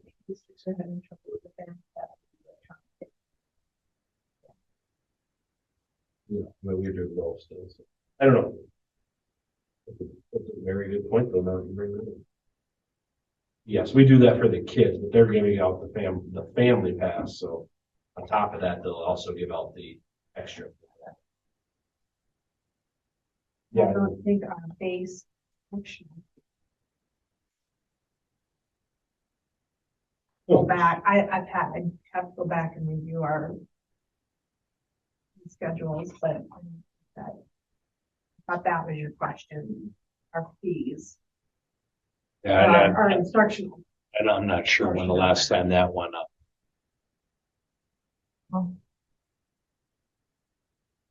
And I mean, I now have junior high and high school kids, and so I'm expecting it, but I remember the first time I was, when my kids were very young and bringing 3 of them in and being like, school enrollment fees plus lunch money, and I'm writing a $600 check. Like, that was, that seemed like a lot. And so I'm trying to be sensitive to that. I also think it's messy to leave it in and it's messy to take it out. So I don't have a good solution here. I was just wanted to think through it. And by the time they get to high school, it's all so expensive, it's just fees here, fees there. They need money for this, they need for that. So I think I'm curious what kind of, is this revenue generating? Like what's the total? Can we just not charge people? What does this pay for? I'm assuming this goes into a line item in our budget, right? No, To offset an expense. it's just, it is a revenue it's a Fund 10 revenue. But it's relatively small or it's significant? It's relatively small. And again, I do the math in my head and I can't. it's difficult to budget specifically how much it's going to be year after year. Part of it's going to be based on enrollment, part of it's going to be based on free and reduced qualifications, all those kinds of things. So it's kind of hard to say, oh, we've got 700 students, so we're going to just charge 700 times 55 or what, Yeah. or 350 times 45 and 350 times 55. And it's difficult to find that registration, that dollar amount. Just like we hope for really successful teams because all the tickets that are purchased at the door is Fund 10 revenue. But, when we give activity passes, that's revenue that we start losing out on based on longevity, number of home contests and things like that. So.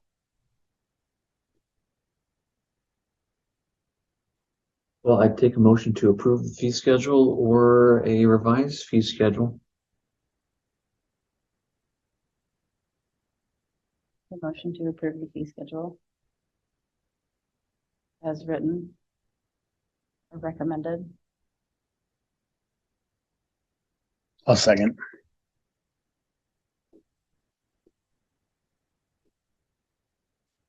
Mitch, a couple questions. The media pass,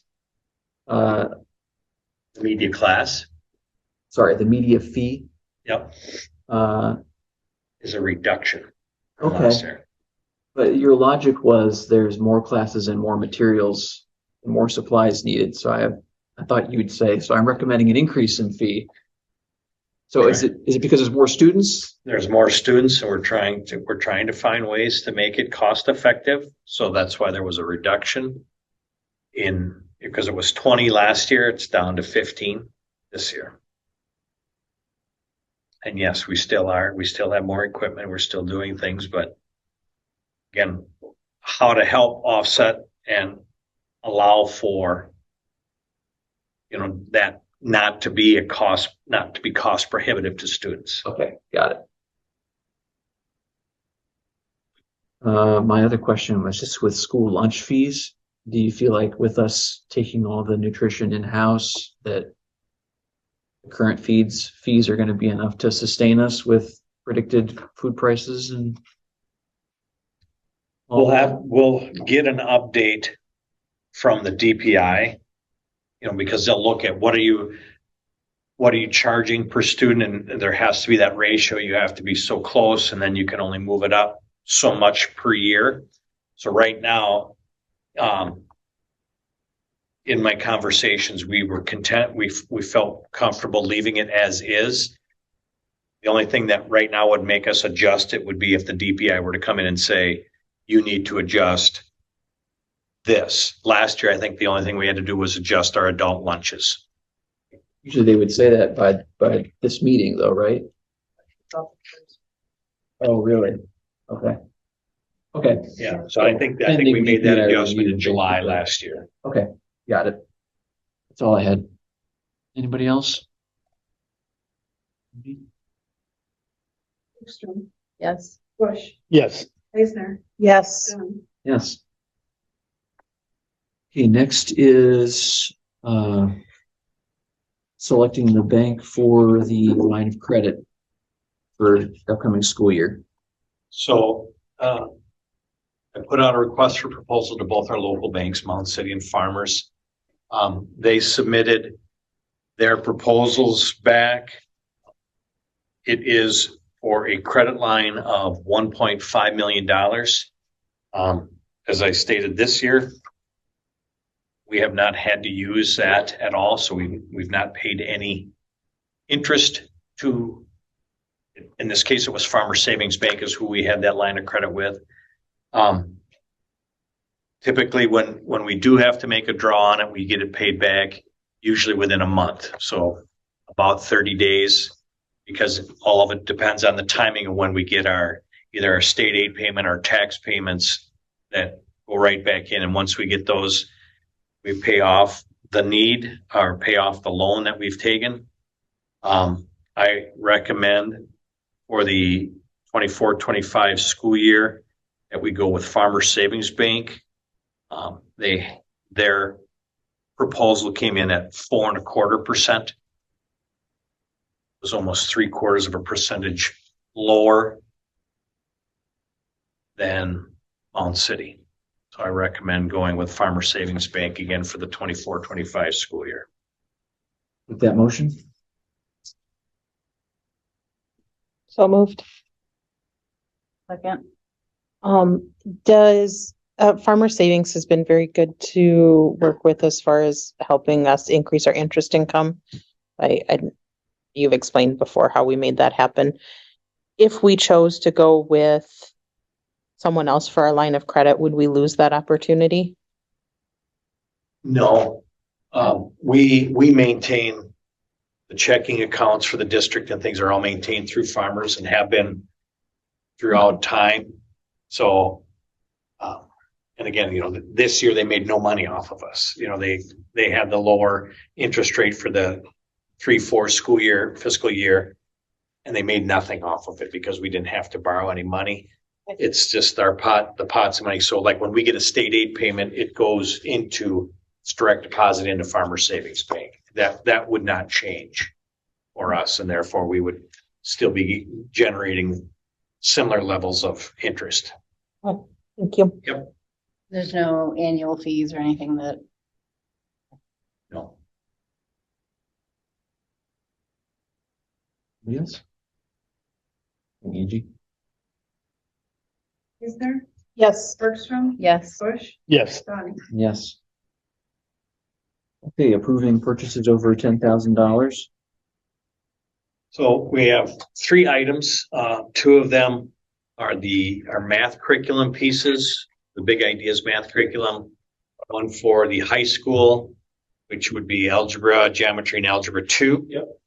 And then the 6th, 7th, and 8th grade math classes would be using the Big Ideas. Both of those curricular purchases are over $10,000.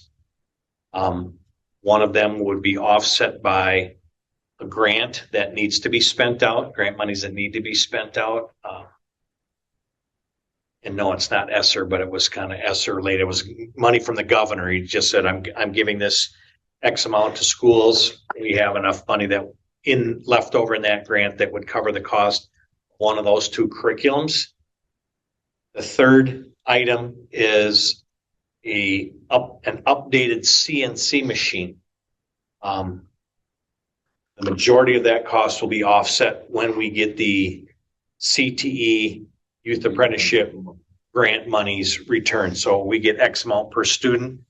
We're waiting on that. As Mr. Austin shared with me last year, at this time we had the money. 2 years ago, we didn't get the money. They didn't tell us what the money was until August. They're supposed to be sharing out what that money is and getting it out to school districts here soon. But the vast majority of this purchase would be covered by that grant money through that CTE Youth Apprenticeship Program. A little bit of money still in that tech ed realm that we could use right now, which maybe they'd let us split the payment just to get it going here. It would take probably 4 to 6 weeks to get the CNC. So 2 of the 3 items would have grant monies that would basically cover the costs.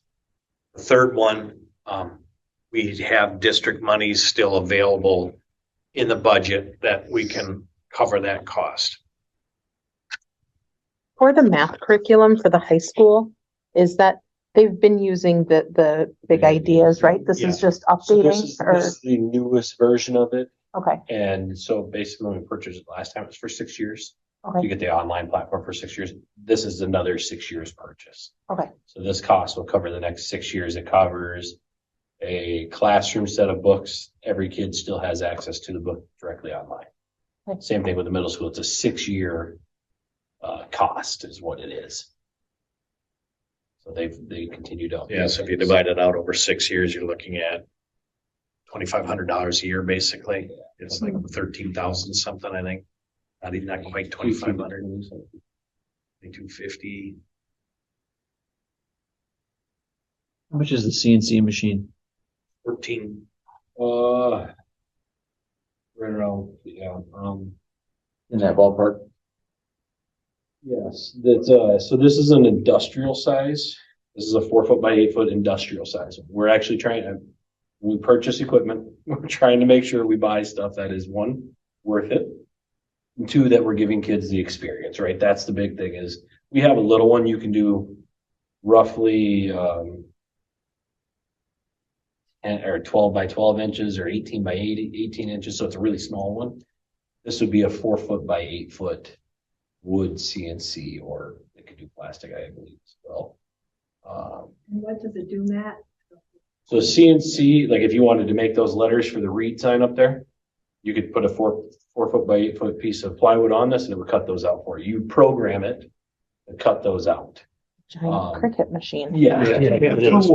And it can be really intricate, the design and can be very intricate in what it's doing. Probably gonna closer to 17-ish by the time we finish Okay. shipping and stuff. Cause they said, well, you can pick it up for free or they'll deliver it. And it's like, well, you deliver it because it's in Indiana. Indiana. I don't break it, you deliver it. But so it'd be closer to 17, somewhere in there. But it would give our kids a great opportunity to learn how to do it on it's an industrial machine. Something they would see at a place of work when they leave us. Yeah. It's a lot like our plasma cutter, it's just for plastic. But yes, majority of that would be covered by the grant money when it's here at some point, hopefully. I'll take a motion to approve these purchases. So moved. Ladies, you're busy tonight. Second. Okay, I still have questions though. go ahead.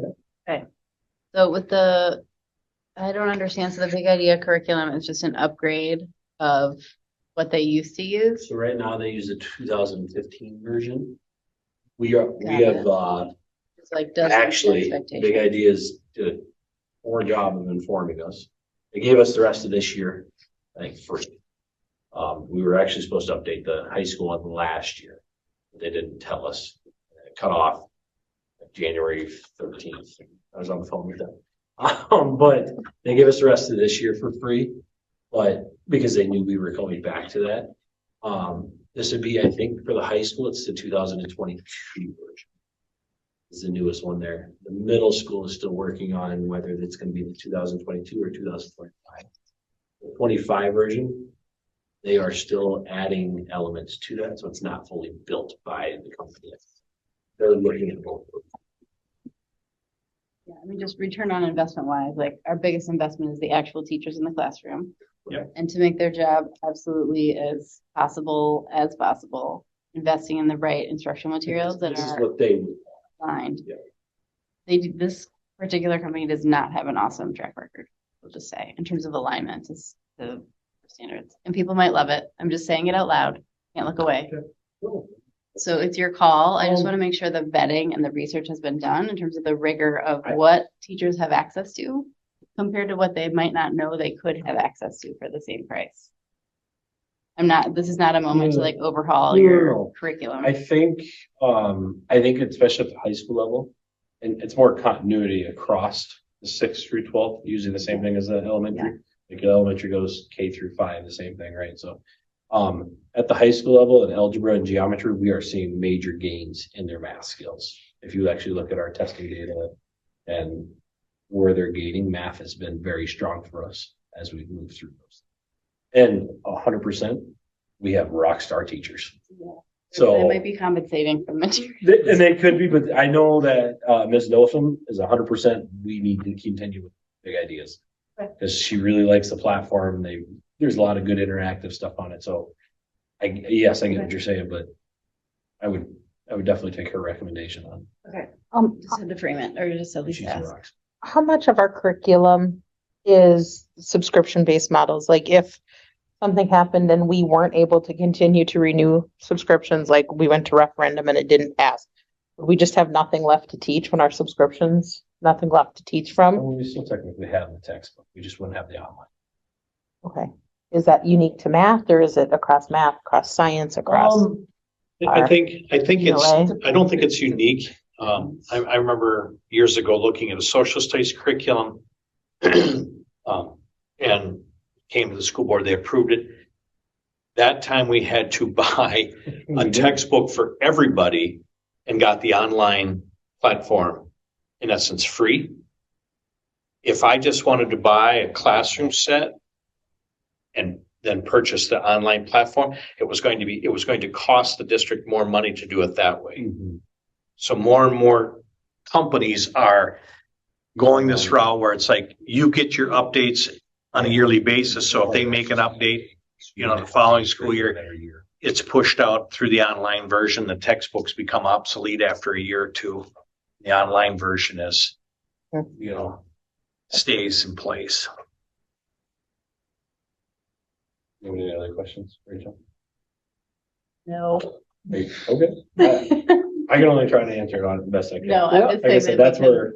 And this letter comes, will unravel. It's fine. I just wanted to pose it as a return on investment, like that you're sure it's the right fit and that we've looked into this deeply and the And we- rigor is and right, we've looked- teachers this love year, it so we and looked into it works and that's fine. big ideas, those illustrative math.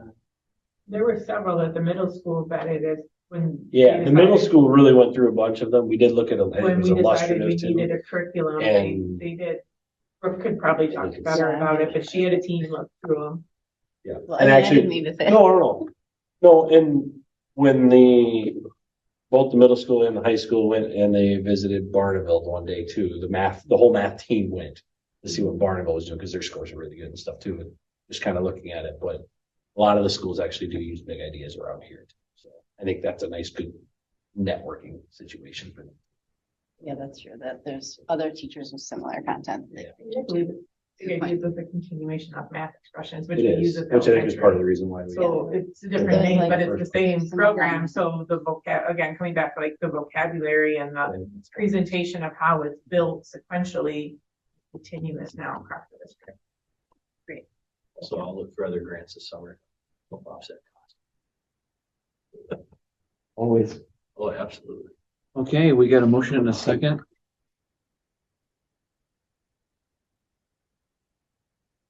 You got that, Angie? Yeah, okay, go ahead. Bush, Yes. Isner, Yes. Bergstrom, Yes. Dunn. Yes. Okay, sweep contracts. There are two contracts. Everybody every year asks me what SWEEP stands for and I never remember, so don't ask me this year, please. But it is a consortium of school districts in this part of Southwest Wisconsin. We can purchase, the co-op in essence purchases big ticket items. We also get volume discounts for paper products, cleaning products. There's trainings provided for our maintenance staff. They usually have, up until COVID, every year they had, like, each school hosted a summer session. Where vendors would come in, support staff, maintenance staff would come in, be able to see new products, new equipment, get training. So those are some of the things that SWEEP does. It's a very minimal cost for the district to be a part of it, but there are huge benefits to being a part of it. Iowa Grant, typically, they have built facilities for storage, so they tend to hold the equipment, they hold the contract then. So with approval tonight of both SWEEP contracts, we get a signature, we can send that back to the Iowa Grant School District then as we move forward. Make the motion, we approve both contracts.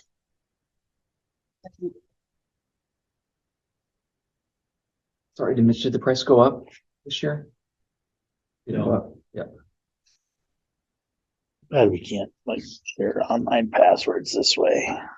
Seriously. Buy one subscription and the big idea is have a sweep agreement. That's it. Iowa County Sports Complex, right? There is, not the right time to ask this question. So CISA does a lot of subscription models where CISA purchases them.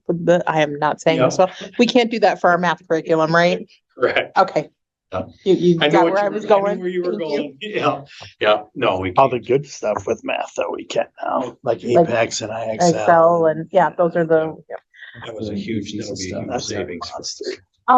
The sweep agreements, it doesn't look like there's been any new equipment put into service on either sweep agreement in 10 years. Is that just because there hasn't been a need, because there's not funding available, or because these are getting phased out over time? You have any thoughts?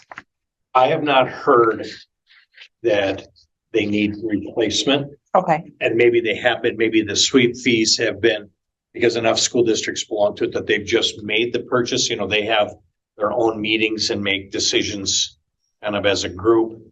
But I have not heard anything come back saying, hey, these pieces of equipment are obsolete. We have to get rid of them. It's going to cost you an extra $5,000 for a year or whatever for us to purchase them. I think they've been smart with their money, with the fees that they collect, and have maintained the pieces of equipment.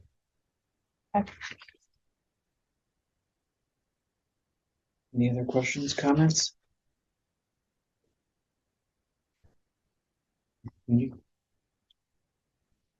Bush, Yes. Bittner, Yes. Bergstrom. Yes. Dunn. Yes. Okay, we'll go to board business. First thing is talking about the summer retreat. As I earlier mentioned, to Angie, we have that tentatively scheduled for 2 weeks from tonight, 24th. So save the date. We'll plan on basically kind of reviewing what we went over at our winter retreat. I'll try to send out a tentative agenda for everyone to review and add input what we want to talk about. But in my mind, I'm thinking, review our board priorities and see if we want to modify those for the upcoming school year, if at all. And then just follow up on some stuff we talked about at the winter retreat, including intentions to revise the strategic plan, which we're kind of, that ball's already rolling in terms of trying to get that organized this summer. And then just another reminder to fill out our self-evaluation for board meetings. We're due to review the next round of evaluation and comments at the next board meeting, so we'll be doing that.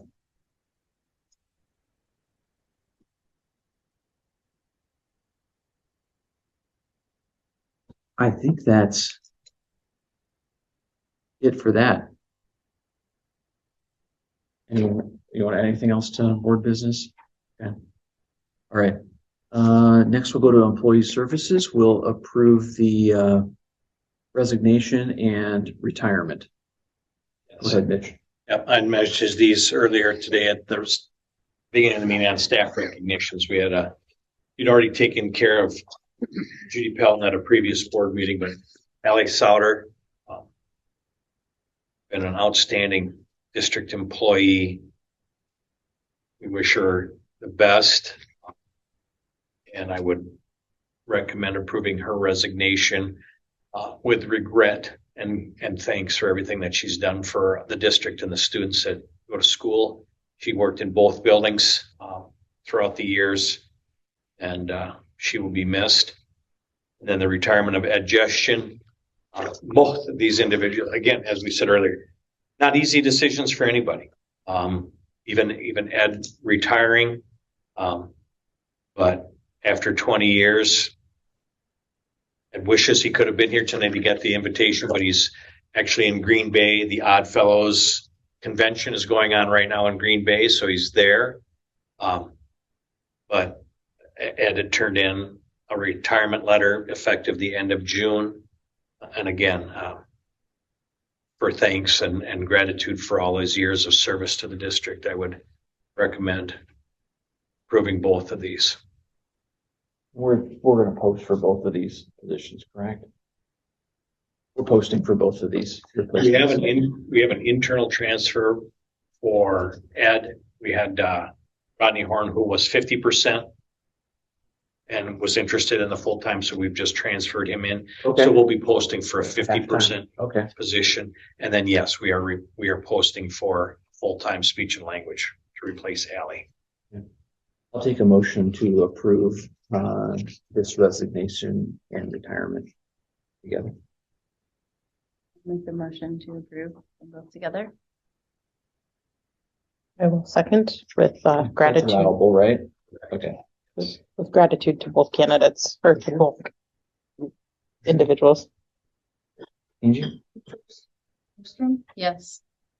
Bush, Yes. Kaiser. Yes. Dunn. Yes. Okay, next is approval of the summer kids club employees. Oh, the director position, Erica Brunson. The assistants, Addie Reeser and Emma Cullen. And then we have the two special assistants, Ross Coogan and Rebecca Ditzworth. Some of these people have worked with us previously during this last school year, so we're well aware of what they're capable of doing and feel very comfortable in his recommendations. A couple of the others, work in an education related area or going to school and education, and come to us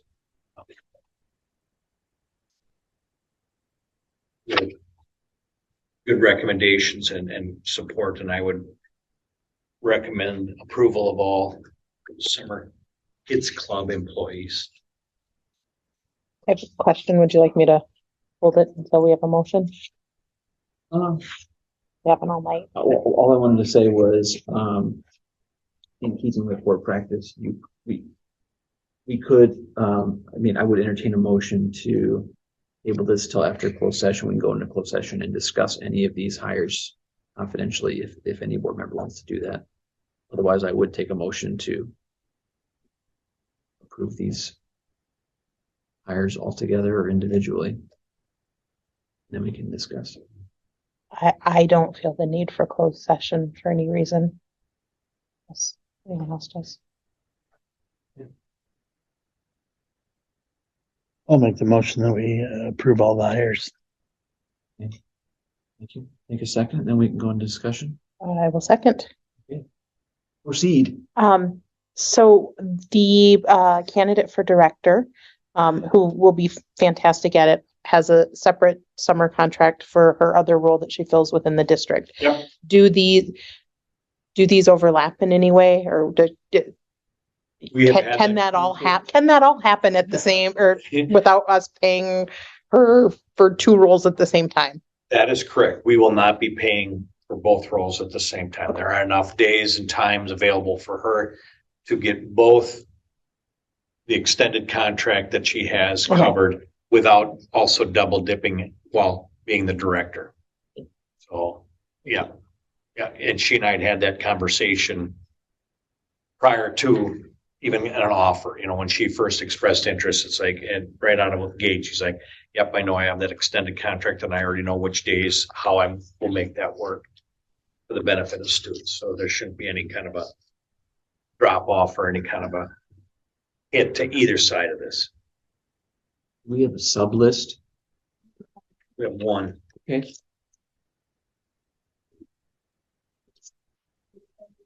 I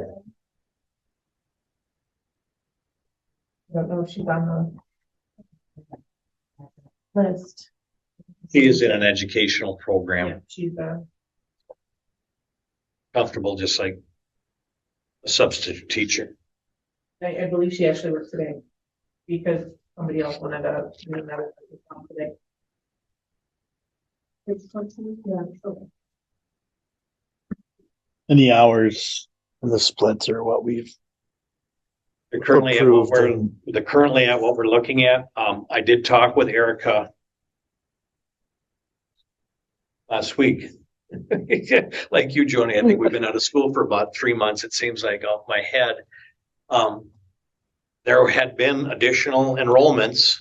So the numbers have kind of changed a little bit. She's looking at Tuesdays and Thursdays being the biggest days and wants to know whether or not she could have some flexibility with some of the hours. And I said, just let me know.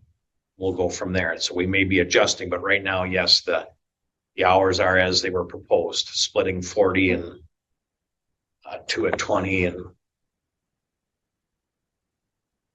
is that something you would want board action on?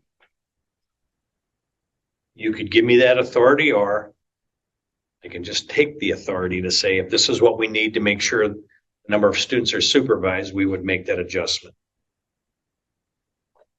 I think we're looking at, while not being a huge profit, the charge, the fees were supposed to cover the cost of this. There was going to be a slight surplus, and I would look at that to offset any additional hours on Tuesday or Thursday as they come along. Didn't we approve a not to exceed? Was that an amount for salary, or was that for hours? I think that not to exceed was actually a different role. Yes, it was for. I remember the language. That was for the ESL position. The number, it was a part-time position Right. that up to and not It's to like exceed, 40%, yeah, not to 40%. exceed $30,000. Okay. Sorry about that. Yep, no. Getting a little late. The conversations blend together after a while. I'm not gonna argue that. So my point is, should we give him a not to exceed amount on the authority, or just give him authority to just do whatever's needed to run the program and see how that goes? Good either way. I mean, we could also, maybe just grab a quick fiscal review after a couple weeks. I I could tend to certainly give believe you Mitch that is going update. to. I think that, I guess if Erica is to the point where she thinks she needs more help to properly take care of the students, then Yeah, we're she's gonna probably wait. asking for a reason. Mm-hmm. We can't make her wait until a board meeting. Yeah. So I think we're, I am comfortable. I can't I think we're imagine good that there. it's gonna be a decision that sinks. You It's know, really not a but $50,000. no. yeah. Right, but what did you say, Mitch? You just said something after the fiscal review. Well, Andy had said something about, do we bring this back, look at it? And I said we could look and see after a couple of weeks how it's going. Sometimes families take vacations and what might have been 30 on a particular day is back down to 25 or 22, and that's manageable based on the hours. So, I mean, I think that's going to be a pretty fluid number throughout the summer. So, I think it might be just helpful a couple weeks in just to update the board on just how it's going. Does it look like it's being successful, or is everyone happy? What are the final enrollment numbers? But sounds like it certainly impacted summer school a little bit. The numbers where they're at. They were pretty big. In positive ways. 232 or something. Yeah, positively impacted. Yeah. Yeah, what was Which- enrollment this year at the elementary school? I mean, that's Phew. like, Which, I mean, down the line positively affects our formula. So Yeah. All right. Did we vote on it? Okay. Yes, we need to approve the hires. oh, the hires, yeah. yes. Yes. Bergstrom. Yes. Dunn. Yes. thank you. Okay. Next regular meeting is July 8th. I'll take a motion to adjourn. I'll make the motion to adjourn. I'll second it. But wait, I have some questions.